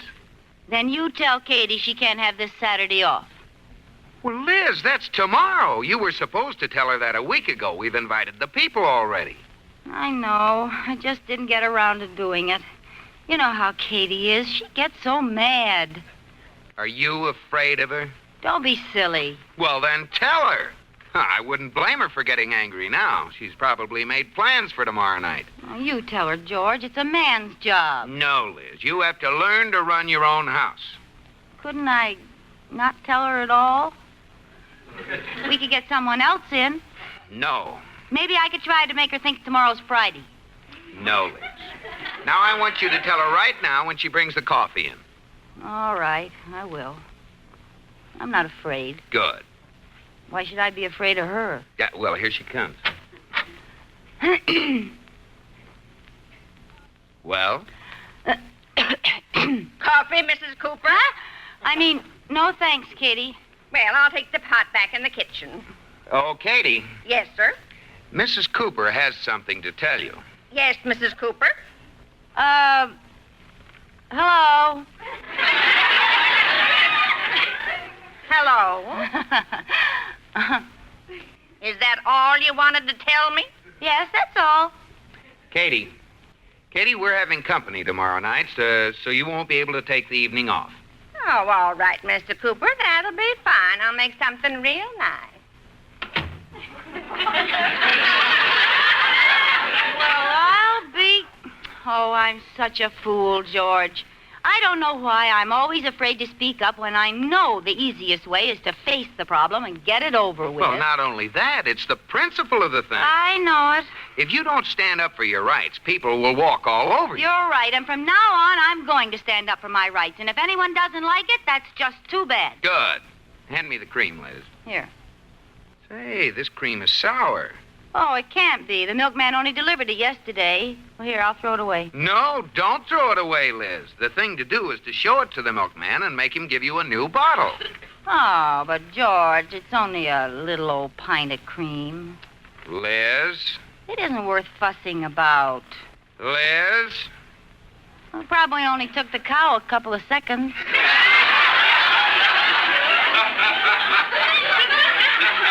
You never know it the way they charge for it. Well, you see, the expense comes in training the cows to sit on those little bottles. Well, bad jokes aside, it's the principle of this thing that counts. You've got to speak to the milkman and stand up for your rights. All right, George, I'll speak to him. That's my girl. I'd like to hear what you say to him. What time does he get here? Oh, he doesn't get here until late in the afternoon. Way, way late. Oh, too bad. Mrs. Cooper? Yes, Katie? The milkman's coming up the walk. Oh. What do we need today? I want to see him, Katie. He left some sour cream here yesterday. No. Yes, and he can't do that to me. Come on, I'm going to stand up for my rights. That a girl? Who does he think he is? The more I think about it, the madder I get. I'm going to give him a piece of my mind. Oh, here he comes, the poor fella.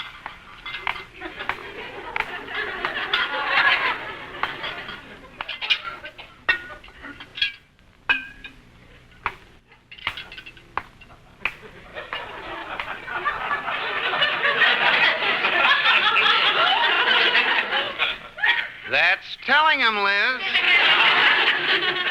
Well, it was just a little old pint. Liz, I'm disappointed in you. Oh, Mr. Milkman. Yes? Could I see you a minute?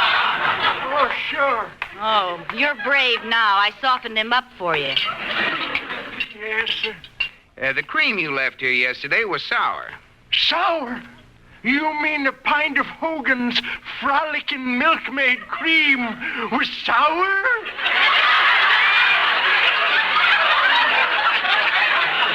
That's right. Ooh, this is terrible. Oh, I shudder to think what Mr. Hogan's going to do to that cow that give that milk. Oh, what will happen? Tomorrow morning, that cow will get a milker with cold hands.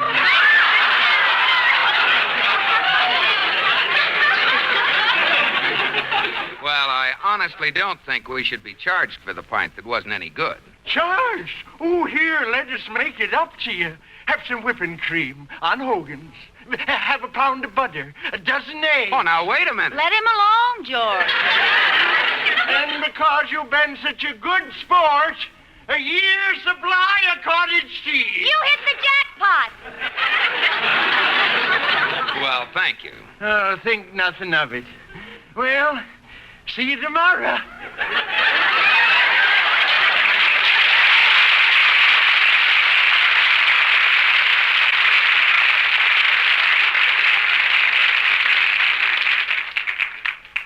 There, see how easy it was, Liz? Oh, George, I really learned my lesson this time. You'll see.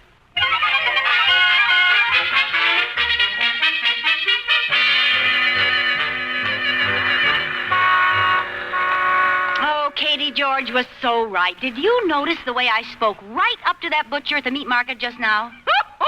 I nearly died when you told him to hold both hands over his head while he was weighing the steak. Well, I'm tired paying 80 cents a pound for his thumb. He sure jumped when I told him off, didn't he? And I guess it pays to speak up. Oh, wait a minute, Katie. I want to get a piece of gum out of this machine. I had a penny here someplace. Oh, here it is. Well, where's the gum? How do you work this thing? Well, here's some directions. 1, put penny in slot. I did. 2, push lever in. 3, pull lever out. 4, where's the gum? Maybe it's out of gum. Well, then I ought to get my penny back. What's the matter with this thing? Mrs. Cooper, it's only a penny. I don't care. It isn't a penny. It's the principle of the thing. I don't like to be robbed. Mrs. Cooper, there's a crowd gathering. Well, let them gather. All right. What's going on here? Officer, I put a penny in this machine and nothing came out. Temper. That's no way to handle it getting rough. You're shaking the whole building and people have work to do in there. You're about as funny as this machine. Just a minute. Someone's been breaking into these gum machines and stealing the pennies. Do you know anything about it? Yes, I'm the ringleader. What's your name? Two-Gun Jean the Chickle Queen. Come on, Mrs. Cooper. Not until I copy down the name of the company who owns this one-finger bandit. You're a stubborn one, aren't you? For your information, it isn't the penny I'm interested in. It's the principle of the thing. I'm going to call up that company and demand my penny back. Bully for you.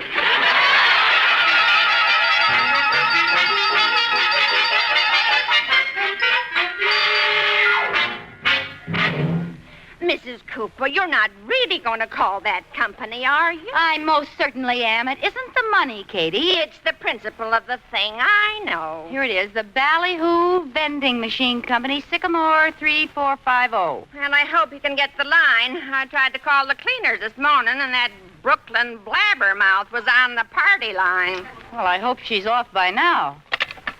So what's it to you, Eddie? What's it to you? Ah. She's still yakking, Katie. No. Yep, nasal Hazel herself. Listen, Rudy, I want to know how come you're dating other guys, hey?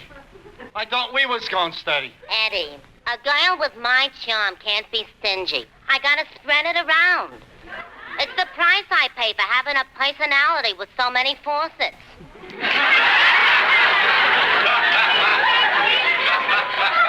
It must be those faucets that make you such a big drip.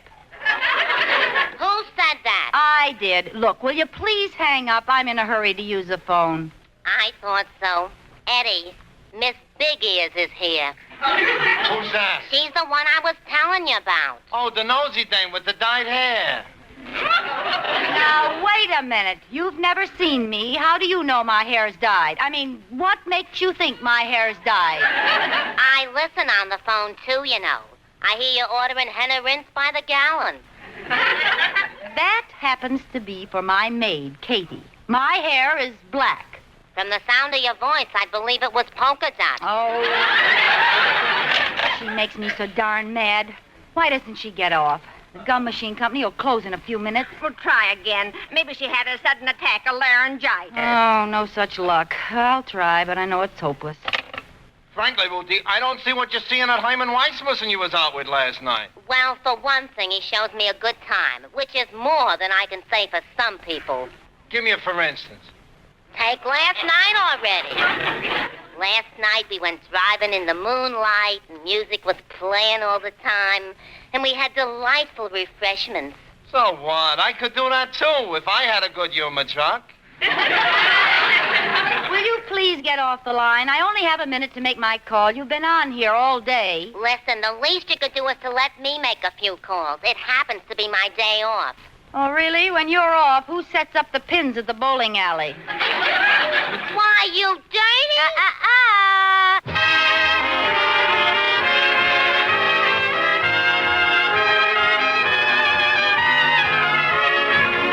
Well, Liz is embarking on a crusade for individual rights with a campaign directed against the local dragon of oppression, the Ballyhoo Vending Machine Company. As we find her now, she is on her way to do battle, and George is dropping her off at ringside in front of the Vending Machine Company. There it is, Liz. Go get 'em. You think I'm silly, don't you? No, I don't. This is a good object lesson for you. If you stand up for your rights in the little things, you'll do it in the big ones. Why don't you wait for me, George? It'll only take a second. No, I have to go to the bank for a minute. I'll meet you for lunch in half an hour at Nicodell's. All right. So long, Carrie Nation.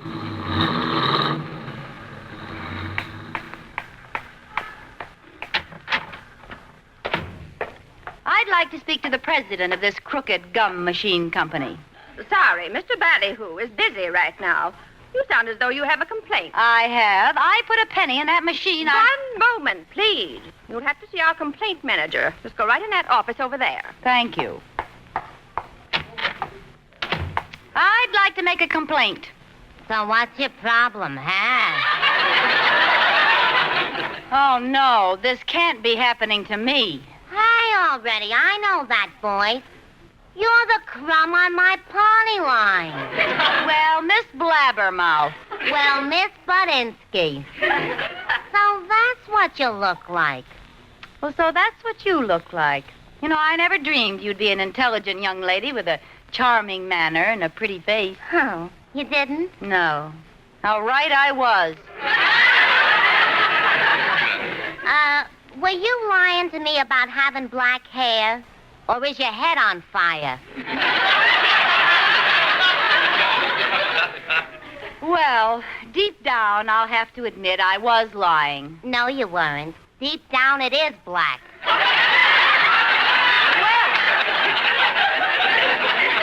That's about enough out of you. Isn't there anyone else I can speak to around here? Sorry, sister. I'm the Ballyhoo Vending Company's only troubleshooter.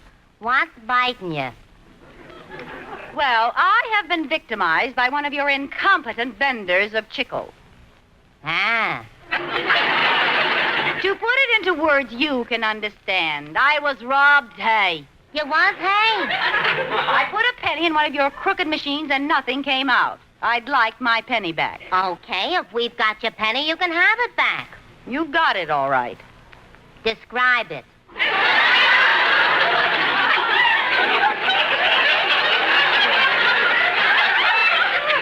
What do you mean, describe it? Look, we get thousands of pennies every day. How do we know which one is yours? How do we know you lost one? I'm telling you. We can't trust you. You don't even know what color your own hair is. It is your own, ain't it? All right, I'll describe the penny for you. It was round and made of copper, and it had a picture of Lincoln on it. Abraham? No, Nebraska. Why are you so in love with that penny?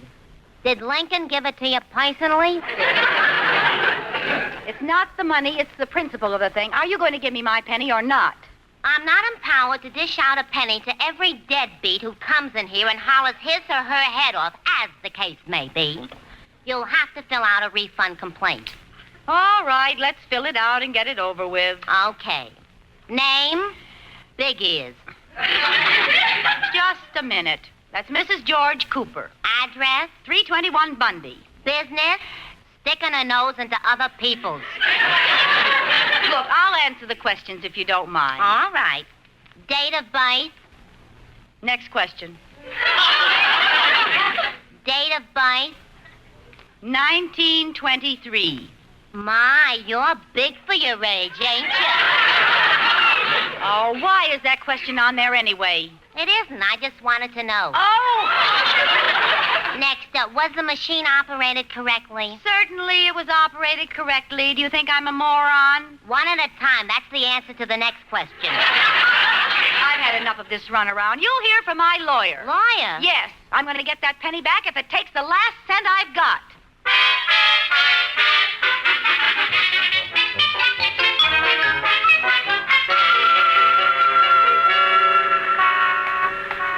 Of all the ridiculous things, wasting an afternoon arguing with that nitwit. Honest. Oh, what's the matter, little boy? I want some chewing gum. Oh, but why are you crying? Have you lost your money? No, but I'm too little to reach up to that gum machine. Oh, kid, are you asking for trouble?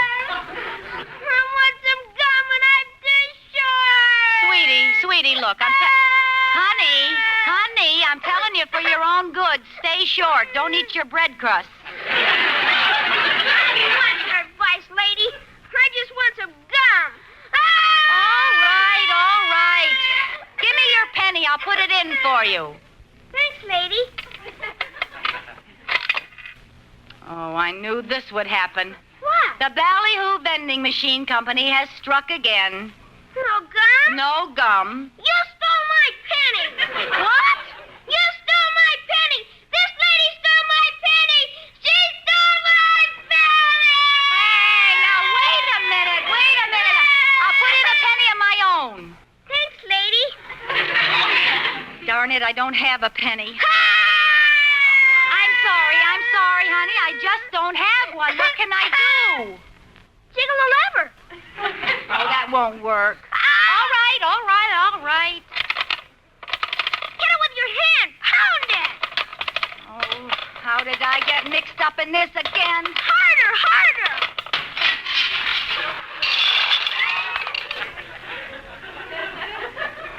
Was that hard enough? Oh, boy, look at all the pennies. Now, let those pennies alone. They don't belong to us. But nobody's looking. I don't care. Here's one for you. That's all we put in. Is that all? Well, I'll take one, too. I put one in another machine. And I'll take one more. What for? I put one in another machine, too. Where? Don't ask questions about mine. I won't ask questions about yours. I really did. Now, let's see. What else could I take one for? Yeah, how about one for the cop on the beat? Oh, well, hello, officer. Oh, it's you. Still at it, eh? Well, we finally caught you red-handed. What do you mean? We've been after you for a long time. We figured there was an older person teaching these kids how to crack the gum machines. You ought to be ashamed. Oh, officer, I can explain. I was just helping this little boy, wasn't I, Sonny? Yeah, she helped me get the pennies out. Aha! Now, just a minute. You should have seen her. She ripped it off the wall and smashed it on the sidewalk. Why, you little stool pigeon. You keep talking, Sonny. Well, after she smashed the machine, she started dividing up the loot. What are you doing, turning state's evidence? Don't blame this sweet, helpless child. Huh? You're the one who's responsible for leading these innocent babes into a life of crime. Oh, now, wait a minute. Nothing you can say can make any difference. You're going to jail, Mrs. Fagan.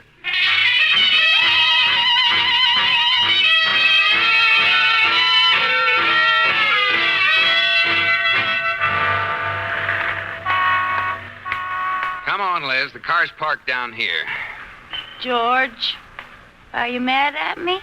Why should I be mad at you? It only cost me $50 to bail you out of jail. And another 50 for breaking the gum machine. Now, remember what you said, George. It's not the money, it's the principle of the thing. I just happen to have expensive principles. Well, I'm in no humor for jokes. Honestly, Liz, every time I turn around, you've landed in a mess. How do you do it? I took a course in it at night school. Come on. Smile at me, George. One of your pretty ones, huh? No. And come on, don't stand in the middle of the street. You'll get hit. Kiss me. Liz. I'm not moving from this spot till you kiss me. Oh, now, don't be silly. I mean it. Oh, you crazy. All right, come on, George. Who can move? Come on. Okay. Oh, it's lucky I love you, or you'd never get away with things like this. Wait a minute, I want to get some cigarettes. Oh, George, not out of the machine, please. Well, now, don't be silly, Liz. Well, these cigarette machines always work. They're not like the penny ones. Funny. No cigarettes came out. George, please, just forget it, huh? It can happen to the best of us. Well, not to me, it can't. George, don't jiggle the lever. It makes the machine mad, I'm telling you. Now, leave me alone, Liz. I put my good money in here and... What's going on? Oh, no! At it again, eh, Mrs. Fagan? I see you're using older boys now. You'll get $1,000 fine for this. $1,000? Well, you don't understand, officer. I'm not working with this man that's hitting the machine. You're not? No, I never saw him before in my life. Liz, how could you do this to me? You're just a first offender, George. It isn't the principal thing, it's the money. Come on, the both of you!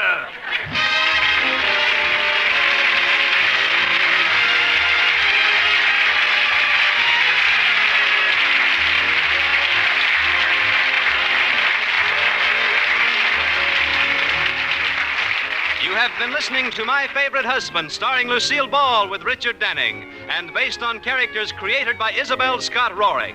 Tonight's program was produced and directed by Jess Oppenheimer, who wrote the script with Madeline Pugh and Bob Carroll Jr. Original music was composed by Marlon Skiles and conducted by Wilbur Hatch. The part of Katie the Maid was played by Ruth Parrott. Lucille Ball will soon be seen in the Paramount picture Sorrowful Jones. Be sure to listen to Lucille Ball in My Favorite Husband next week. Bob Lamont speaking. This is CBS, the Columbia Broadcasting System.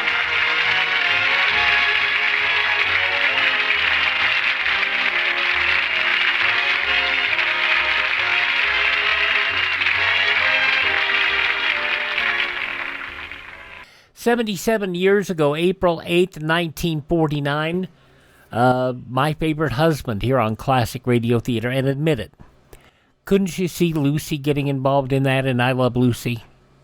Because that's where it all came from, or that's where it all came from, My Favorite Husband. It did. Up next, the IRS visits Jack Benny. Next.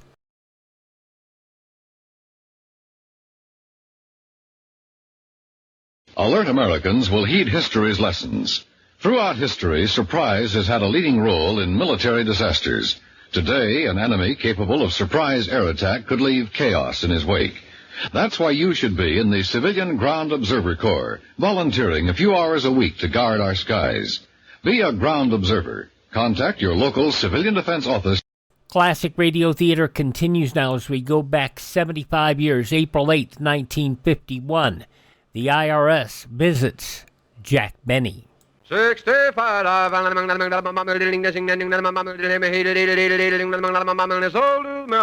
The Jack Benny Program, presented by Lucky Strike. Be happy, go lucky, be happy, go lucky strike, be happy, go lucky strike today.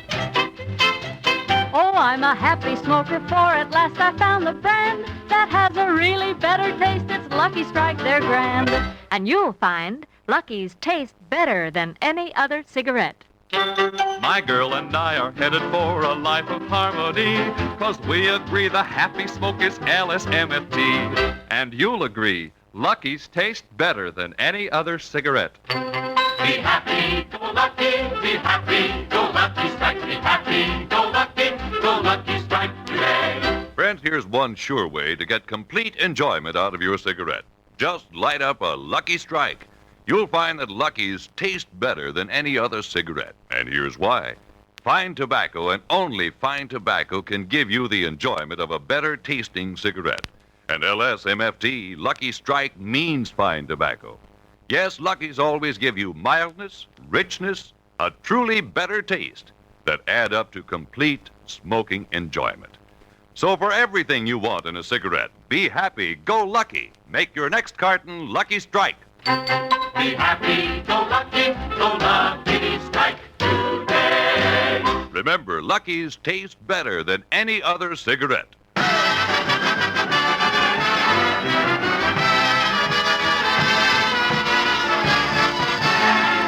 Lucky Strike program starring Jack Benny with Mary Livingston, Phil Harris, Rochester, Dennis Day, and yours truly, Don Wilson.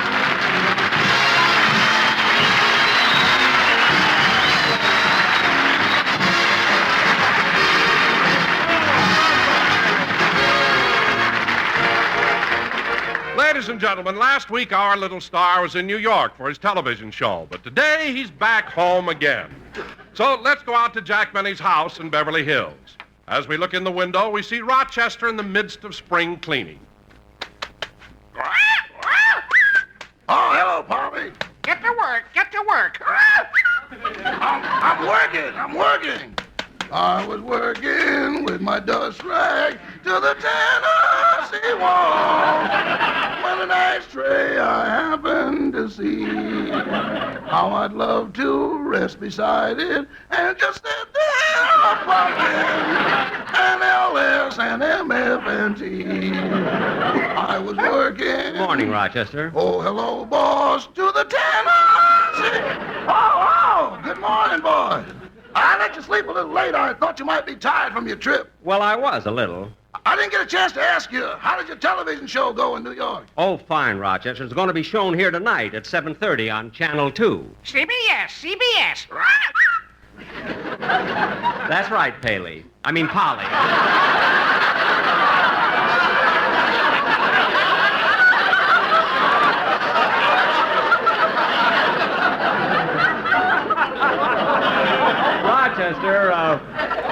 Rochester, give her a cracker.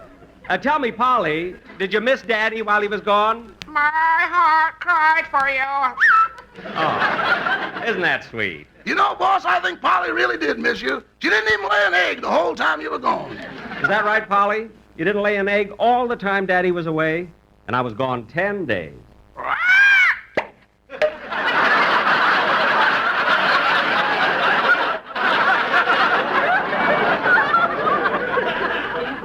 One down and 9 to go. Thanks, Polly. Polly, there's no hurry. Don't strain yourself. Gee, Rochester, it's really good to be home again. Boss, how come you were gone so long on this trip? Well, on the way back from New York, I stopped off at my hometown, Waukegan, for a visit. Gosh, what memories. I saw all my old schoolmates, Cliff Gordon, Julius Sinekin, Jerome Morrison. Oh, yes, I've heard you mention them. You know, Rochester, it's amazing how time flies. Most of the people who were my age in school now have children who are my age. You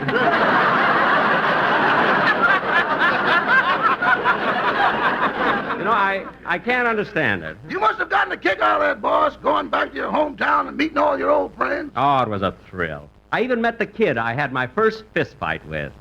I met her husband, too.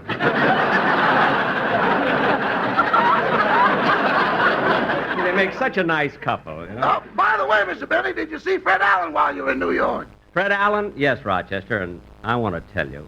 You know, I met him with a crowd of people at a big cocktail party, and Fred really must be having an awfully tough time. Well, how do you know? He picked my pocket. Imagine. What'd he get? 3 hors d'oeuvres. Personally, I think... Well, a daily double. Polly, take it easy. You've got all day. Well, Rochester, you finish your spring cleaning, and I'll get it. Oh, hello, Dennis. Hello, Mr. Benny. Come on in.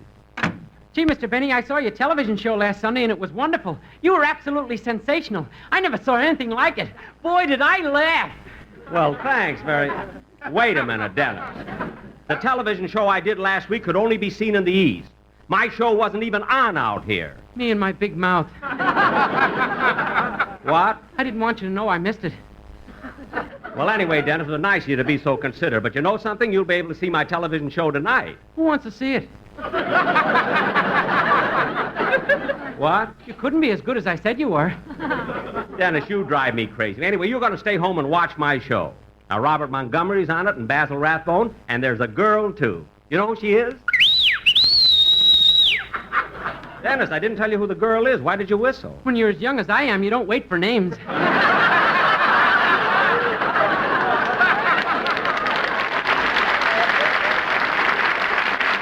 Well, you're going to wait for this one because this girl happens to be Claudette Colbert. Oh, boy. Yeah. Well, I'll watch your show, Mr. Benny, but I really ought to go and visit my uncle.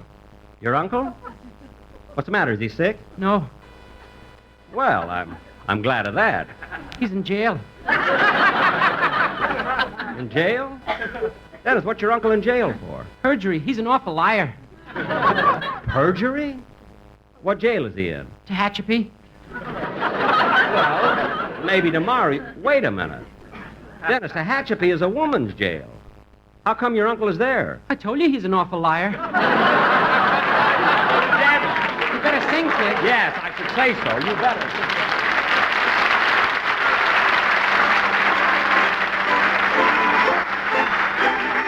When the sun in the morning peeps over the hill and kisses the roses round my windowsill, then my heart fills with gladness when I hear the trill of the birds in the treetops on Mockingbird Hill.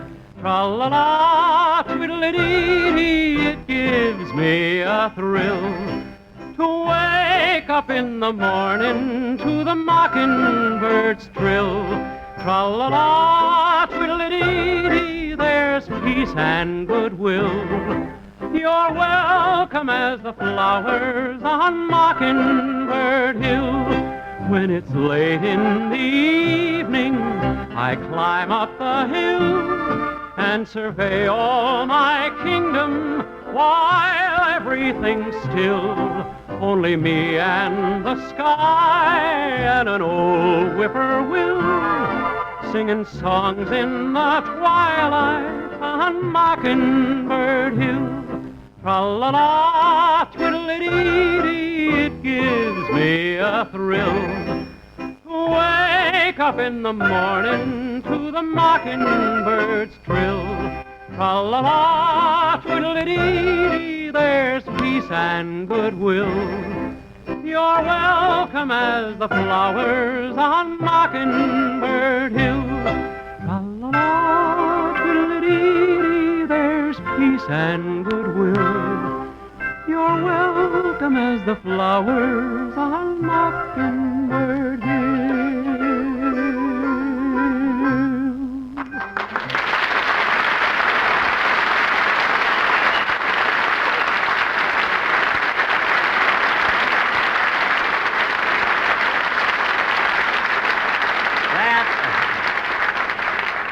That was wonderful, Dennis. I enjoyed it very much. Why don't you buy one of my records sometime? Victor, 85 cents. Dennis. If you can plug your television show, I can plug my records. Never mind. I've got a right to plug. I'll get it. Hello? Mr. Jack Benny, please. This is Jack Benny. I have a long-distance call for you from Palm Springs. From Palm Springs? Put 'em on. It's collect.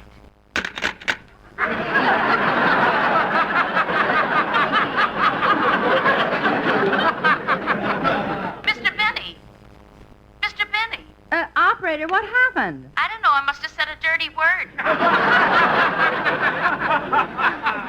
Well, operator, you call Mr. Benny back and tell him it's Mary Livingston.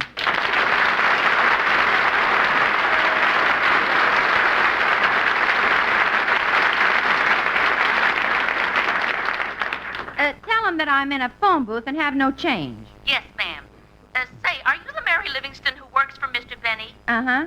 How can you afford to be in Palm Springs? I get a small pension from the May Company. Now, please get me Mr. Benny again. Yes, ma'am, I'll try.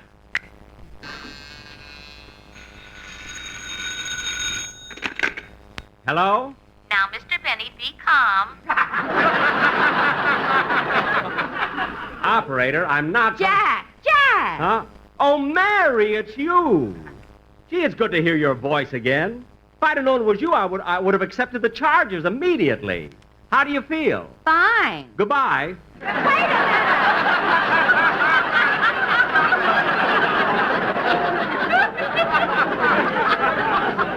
Oh, I'm sorry, Mary. I got all excited, but I'm certainly glad that you're well again and all over your flu. Are you having any fun in Palm Springs? Not much. Last night I went to a party and it was awfully dull. Oh, who was there? Van Johnson, Alan Ladd, Gregory Peck, and Clark Gable. And you found the party dull? Who else was there? Mrs. Van Johnson, Mrs. Alan Ladd, Mrs. Gregory Peck, and Mrs. Clark Gable. Oh. Them wives wouldn't have stopped me, kiddo. Operator, you keep out of this. Brenda, gee, Mary, it's gonna be great though having you back on the program. We sure missed you. Well, thanks, Jack, but I thought my sister Babe did a wonderful job when she took my place. Oh, she was great, Mary, great, especially when you consider the fact that she had no radio experience. What do you mean, no experience? Babe's been on the radio before. She was on that program called 20 Questions, and she made a fortune. How? They couldn't guess whether she was animal, vegetable, or mineral. Now, Mary, you can stop kidding. I think Babe is a wonderful girl, and I enjoyed having her on the train with me when I went to New York. Well, Jack, I'm glad she went with you. You know, she's never been on a train before. Oh, well, how'd she come to California? She drove out with Mom and Papa. Oh, by car, huh? What are you laughing at? Poor Babe. When they were stopped for plant inspection, the man thought she was a Joshua tree. A Joshua? Oh, then she's vegetable. I must tell her. Do you mind if I stop listening? I'm getting sick.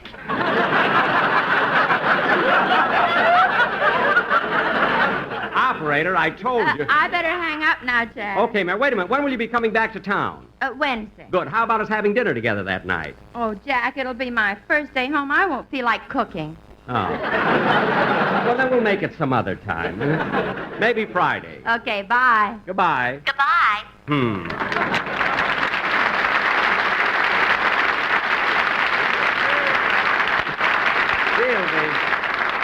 It'll be good to have Mary back again. I really missed her. That's that silly operator again. Hello? Hello, may I speak to Jack Benny, please? This is he. Do you reside at 360 North Camden Drive? Yes. In Beverly Hills? Yes. Yes, who is this? Oh, Mr. Benny, this is the office of the Collector of Internal Revenue. Yikes! Mr. Benny, did I hear a dog? Yes. Down, Fido. Down. Now, what were you saying? I said this is the office of the Collector of Internal Revenue. We'd like to discuss your 1950 income tax return. Will you be home for a while? Home?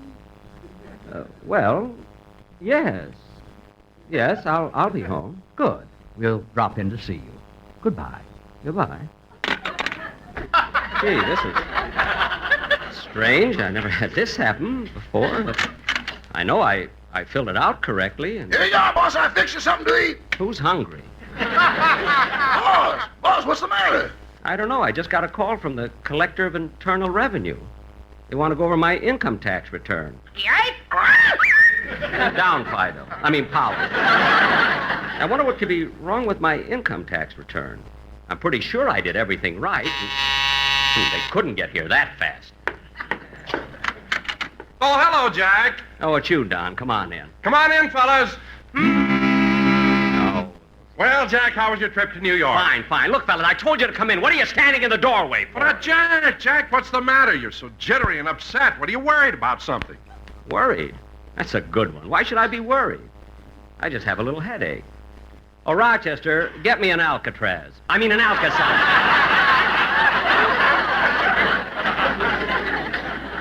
Now, Don, you and the quartet, can't this wait till tomorrow? Oh, no, Jack.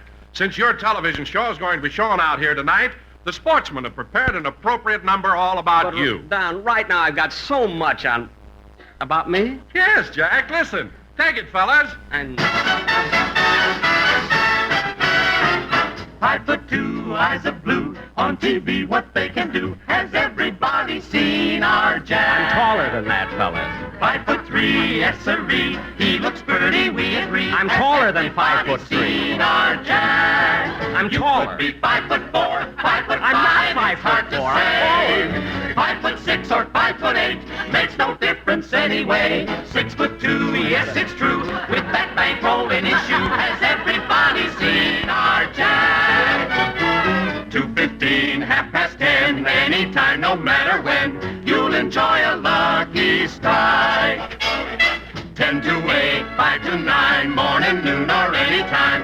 Lucky is the smoke you like. They are so round and firm and fully packed. Mild, you bet.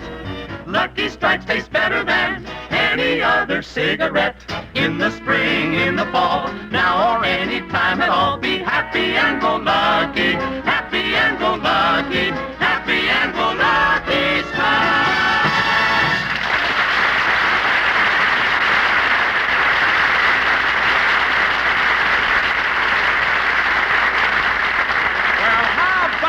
Jack, how about that? Wasn't it good? Yes, Don, yes, it was good. It was very good. Now, Don, go, will you? Goodbye. Jack, now stop pushing me. Don, please go. You too, fellas.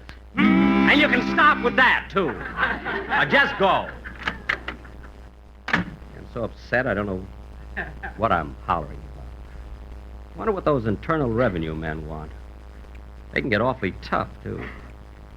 They can even send you to... Say, I wonder how Dennis's uncle got into Tehachapi. I mean, if you gotta go, you may as well enjoy yourself. Maybe they... Oh, for heaven's sake, look at that. Right after Rochester did the spring cleaning. Look at all those ants crawling in through the window. Well, I'll fix them. Oh, Rochester! Yes, boss? Bring me the poison. No, boss, not that. Face it like a man. It's for the ants. I'm not even thinking about those tax fellows who want to see me. Come in.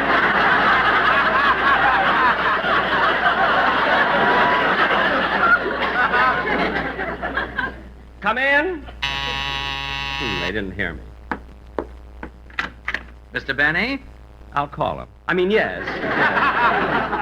That's me. I'm Joseph Collins of the Bureau of Internal Revenue. I spoke to you on the phone. Yes. Come in. This is my assistant, Herbert Thompson. How do you do? How do you do?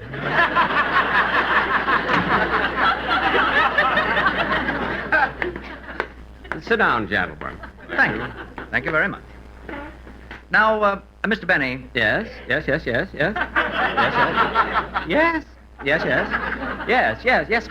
Collins. Now, Mr. Benny, I have here a copy of your 1950 income tax return. Well, I went over it carefully before I mailed it in. I'm sure I declared everything, you know. Well, Mr. Benny, according to your return, last year your total income was $375,000. That's right. During 1950, I earned $375,000. Then this figure denoting the money you spent last year on entertainment must be a mistake. No. It's right. $17?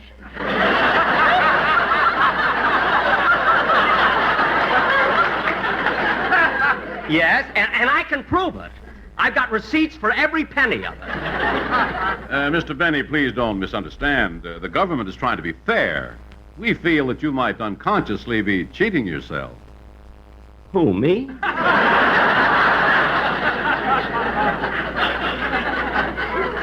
Well, yes, if your income was $375,000 last year, you must have spent more than $17 for entertainment. No, that's all I can remember. Well, we also checked your 1949 tax return, and there you claim you spent $23 for entertainment. Oh, that's the year I went to Las Vegas. Wow! Well, Mr. Benny, we still feel that you're not getting the full advantage of your legal deductions. Now, think a minute. Yes? You're in a business where personal contacts are very important. Oh, they are. For instance, last year I was anxious to make a picture at the Universal International Studios, see?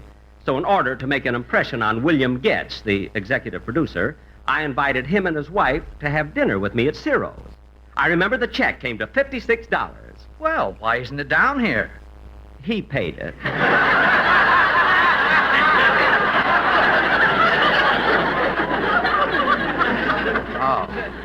Well, you undoubtedly made an impression on him. Yes. Mr. Benny, just to be doubly sure, would you mind giving us a breakdown on how you earned $375,000 last year? Well, let's see. I made $200,000 in radio, $40,000 in television, and $35,000 in personal appearances. But that only amounts to $275,000. How did you make the other $100,000?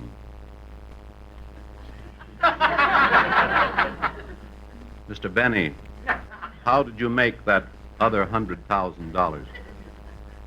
Laundry.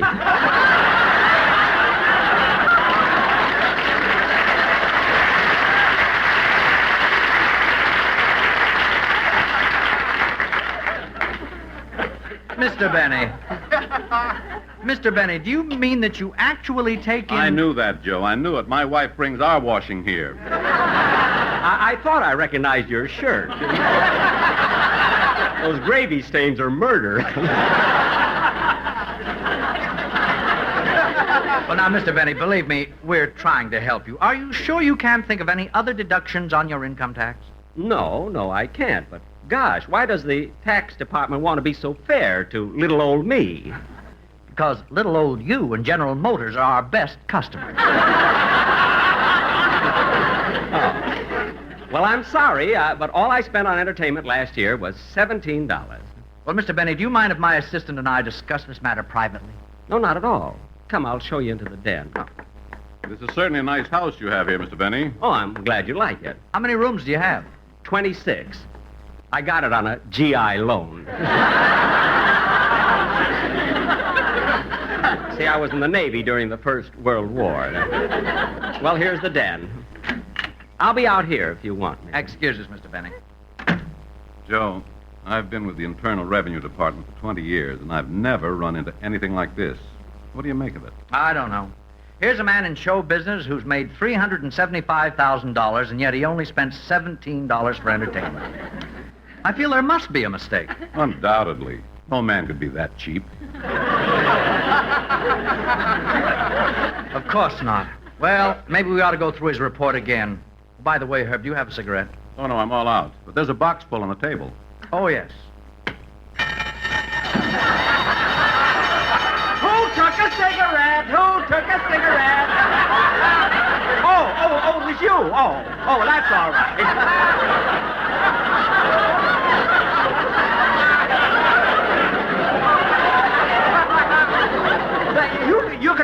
You can both have one. Thank you. Both. You can both have Thank you, Mr. Benny. both. Now, Mr. Benny. Yes, Mr. Collins. Now, please remember, we're trying to help you. We just don't want you to cheat yourself. I know. Mr. Benny, a man who makes as much money as you do could very easily spend $25,000 or $30,000 for entertainment, and yet you've only spent $17. Well, I'm sorry, but that's all it was. Well, tell us, Mr. Benny, did you spend this $17 in one place?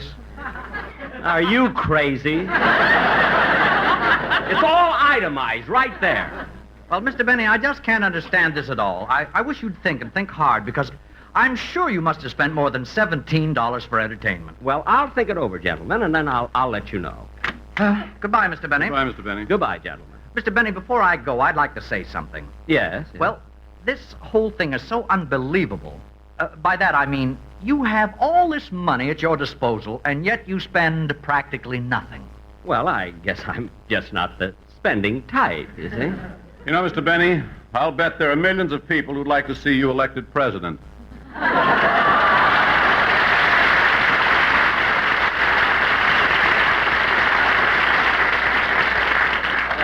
Thank you. Goodbye, gentlemen. Goodbye, Mr. Benny.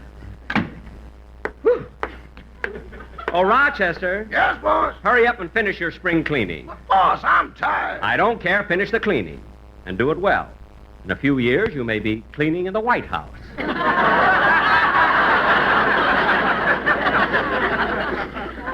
What'd you say? Nothing. I'm going out and play golf.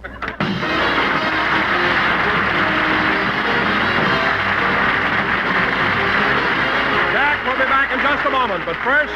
Friends, let's be happy-go-lucky under the circus big top.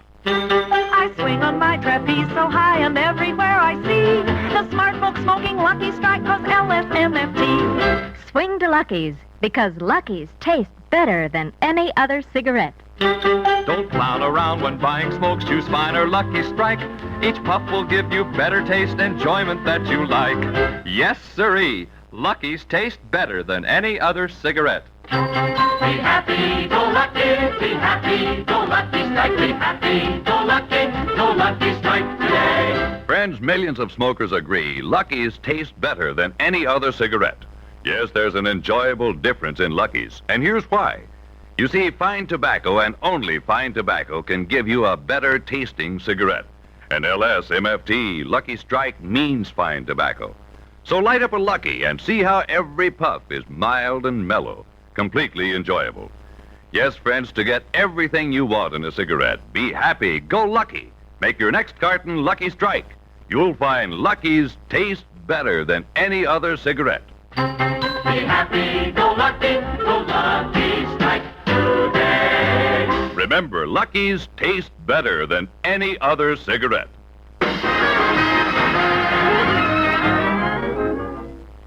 How was your golf game, boss? Very good, Rochester, very good.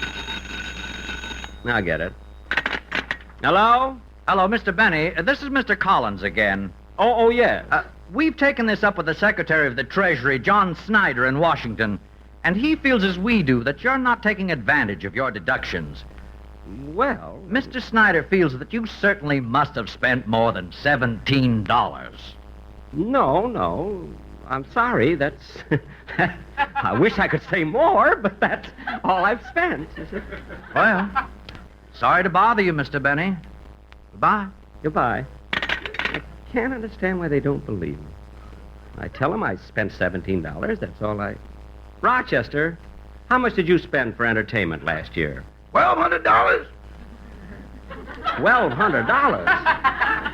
That's exactly what I pay you. What does that leave you with? Beautiful memories.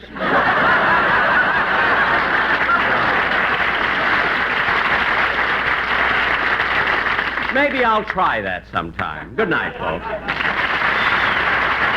Ladies and gentlemen, accidental fire that consumes so much property and destroys so many lives is preventable. You can help prevent it. Just be careful. Make sure every match, every cigarette is put out before you discard it. Always check the ashtrays before you leave the house or retire for the night. Do your part to prevent fires. Be sure to hear Dennis Day and the Day in the Life of Dennis Day. Stay tuned for the Amos and Andy Show, which follows immediately. The Jack Benny program is heard by our armed forces overseas from facilities of the Armed Forces Radio Service. This is CBS, the Columbia Broadcasting System. Oy vey. 75 years ago, April 8th, 1951, Jack Benny here on Classic Radio Theater with Wyatt Cox. Up next, we'll check in with David and Claudia and the Wish Book. Americans have always been noted for their know-how. And you young men in search of a career, you can put this practical talent to excellent use in one of our nation's many engineering schools. At the present time, we need engineers. We need them to maintain our scientific and engineering superiority. So look to your future, to America's future. Plan now to become an engineer. Now we go back 78 years to April 8th, 1948 for another episode of Claudia. Your Coca-Cola bottler presents Claudia, based on the play and novels by Rose Franken. Brought to you, transcribed Monday through Friday by your friendly neighbor who bottles Coca-Cola. Relax, and while you're listening, refresh yourself. Have a Coke. And now, Claudia.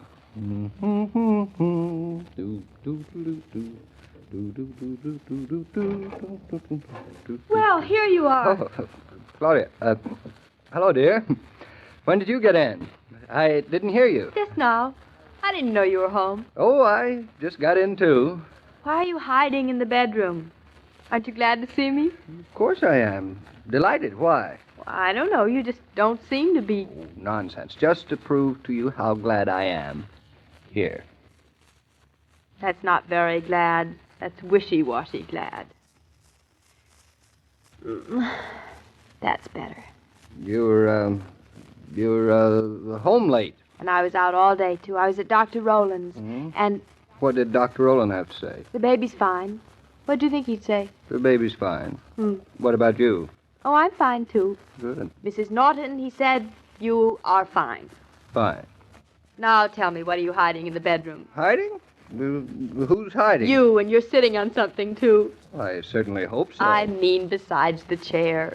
I don't see anything besides it. David, What, dear? don't what, dear me. I know you have something up your sleeve. You're cute. Tell me, am I sitting on what's up my sleeve? I must be a contortionist. If you don't tell me, I'll tickle you. Oh, no, not that. Then Please, confess, not confess. There you are. Bluff's confessed for me. So that's it. David, you took it. I took what? The mail order catalog.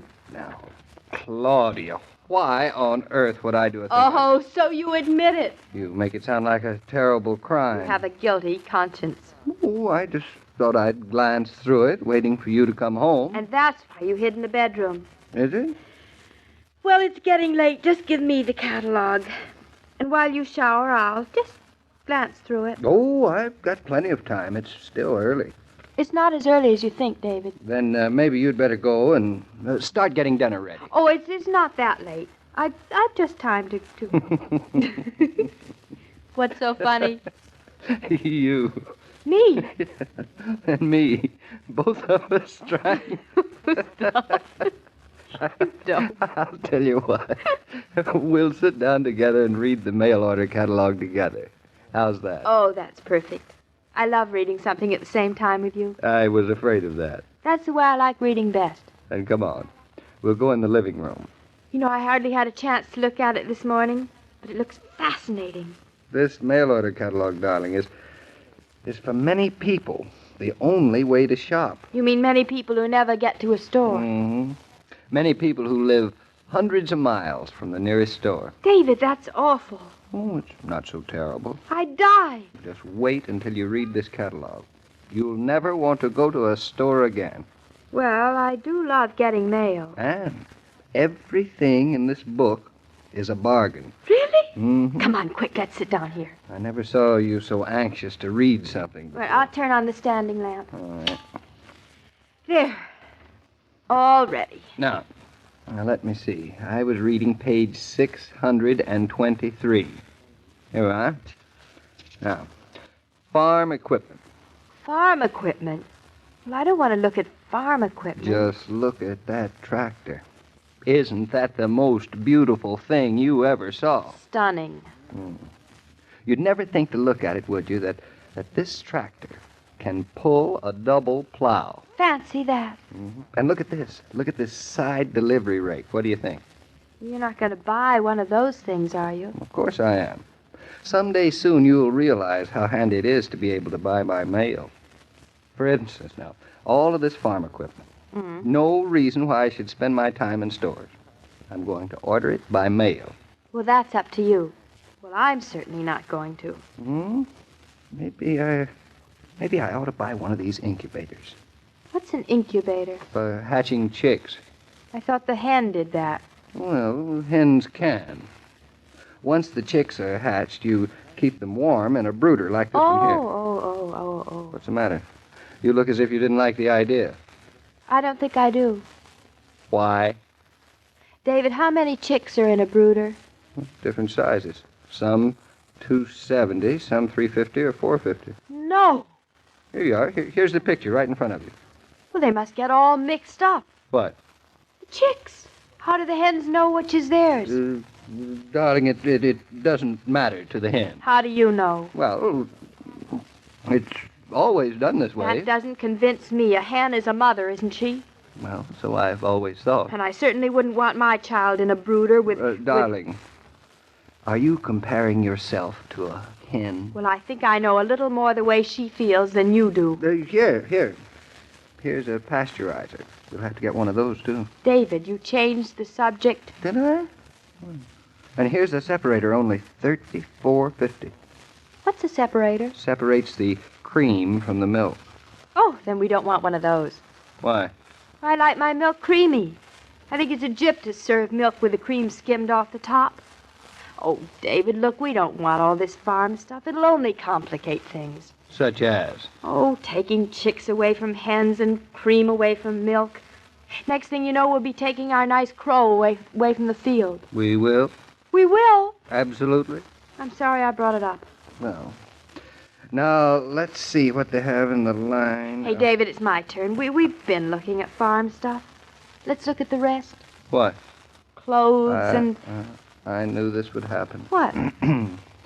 Darling, I'm getting starved. Don't you want to get dinner ready? Don't you want to take a shower?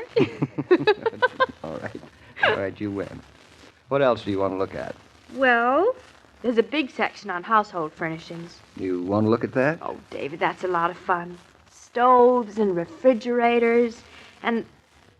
Look, here's one. It's got 6 top burners and insulated oven and 2 non-tip oven racks, whatever they are. I think I'll write in for it. Darling, you don't want to write in for things.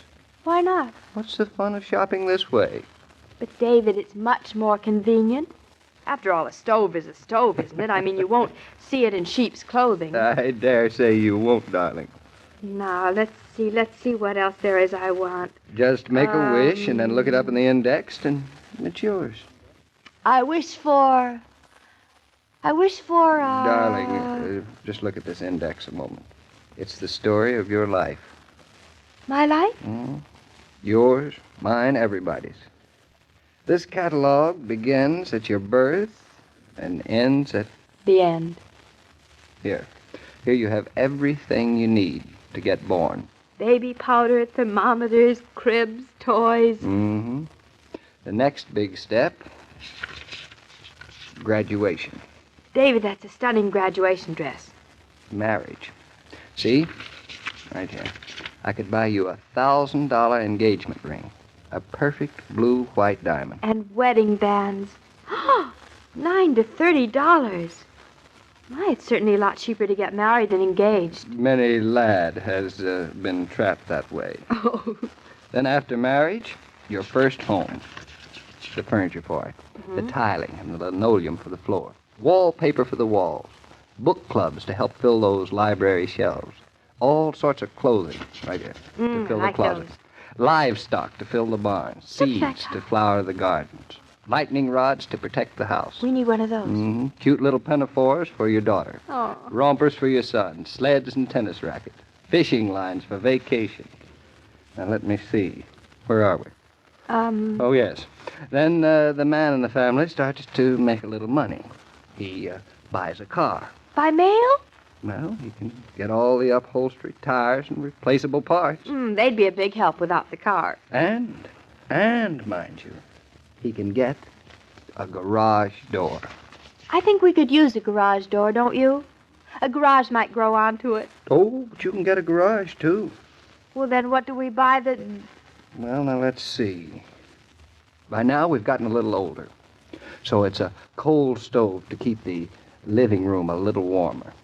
See, we put the coal stove over in the left-hand corner. Oh, yes, I'm going to be right underneath it. A rocking chair to rock in. Knitting needles. And yarn. You can keep the yarn. Corn plasters. I'll keep the corn plasters. A magnifying glass to read the evening paper with. Yes. Woolen underwear that scratches. Maybe some paints and brushes to catch that last sunset. And then a wheelchair. Oh. And finally, on page 1172, a nice marble monument. They think of everything, don't they? Everything. It's the 7 ages of man and beast in a mail order catalog. Oh, David, makes me feel so married. I mean, now we've got a mail order catalog between us, sort of telling us all about our lives. You know, come to think, it's really almost all you need to get married in. Almost, but not quite. Not quite. You know, I think I'll get myself a pencil and paper, and then I'm going right straight from front to back in this catalog, and I'm going to make a list of every single one of the things that I want. Now, let me see. A tractor. Tractor. A separator, one separator. How much was that? $34.50. Oh, that's terribly expensive. A wheelbarrow. Listen, write down a stove. A stove. And a lantern. A lantern. And blue jeans for me. Blue jeans for you? Yeah, and you too. I expect to wear the pants in this family, young woman. Wait a minute. Wheelbarrow. Where are the wheelbarrows? David, listen, we can't do it this way. It's like pulling numbers out of a hat. We have got to have a system. A system. I see. That's you and your system. Now, just what would you suggest? Well, let me see. I think we ought to begin at the beginning and then go through it page by page. Page by page. Yes. Now, let's see. Certainly. Well, how else are we going to know everything that's in here? Oh, looky here. What? There is a pair of pants just exactly like I had when I was a little boy. Oh, David. Look at those corduroys. I think you... Everything's wonderful. It's going to be a wonderful night. Look, this catalog has how many? 1,196 pages. Let's see what's on the last page. We'll buy something on the last page. Now, wait a minute. Let's see. 1,106. We bought everything. Here it There's is. nothing A left. halter for a horse. I can get one of those for you. Now, let's see. Darling, you underestimate yourself. It's going to be a wonderful week. Come on, let's start at the beginning. Page 1. Page 1. La la la la, dum dum dum dum, la la la la la la la. You don't need to go in for extravagant entertainment if your object is simply to give your guest a gracious welcome and make them feel at home. Actually, a bottle of ice-cold Coca-Cola will do that to everybody's satisfaction at the mere expenditure of 5 cents. Have you plenty of Coke on ice, by the way? No telling when that doorbell will ring, you know. Well, David, you know, we had quite a session there listening to you get through that whole catalog. Yes, we did, Joe. Page by page, too. Every last single one. Now, a list of things to order. It's practically as long as the catalog. You sure you haven't forgotten anything? I promised Claudia that we haven't. All we need now is a house to move into and a mailbox to stand by the gate. Oh, why didn't you buy the mailbox by mail? That'd really be logical, you know. Well, Claudia has a feeling about mailboxes, Joe. I suppose I'll find out about that tomorrow? You will. And I have a feeling that when Claudia has a feeling, well, I'll see you tomorrow. See what you mean. Goodbye, David. Goodbye, Joe. Every day, Monday through Friday, Claudia comes to you transcribed with the best wishes of your friendly neighbor who bottles Coca-Cola. So listen again tomorrow at the same time. And now this is Joe King saying au revoir. And remember, whoever you are, whatever you do, wherever you may be, when you think of refreshment, think of Coca-Cola. For Coca-Cola makes any pause the pause that refreshes, and ice-cold Coca-Cola is everywhere. They are having fun with that wish book, aren't they? Going back 78 years, April 8th, 1948, Claudia here on Classic Radio Theater with Wyatt Cox. Thank you for making us a part of your day. Hope you will join us tomorrow for the program here on the podcast. We'll have some more comedy with Beryl Harris, Alice Faye, and the Easter Bunny. We'll also have My Favorite Husband, starring Lucille Ball and Richard Denning. We'll also have Fibber McGee and Molly, and the story of Salvador McGee, the artist. We'll also hear from Father Knows Best, starring Robert Young, and another episode of Claudia. That's all straight ahead. Have yourself a great Wednesday. We'll see you tomorrow for more Classic Radio Theater. I'm Wyatt Cox.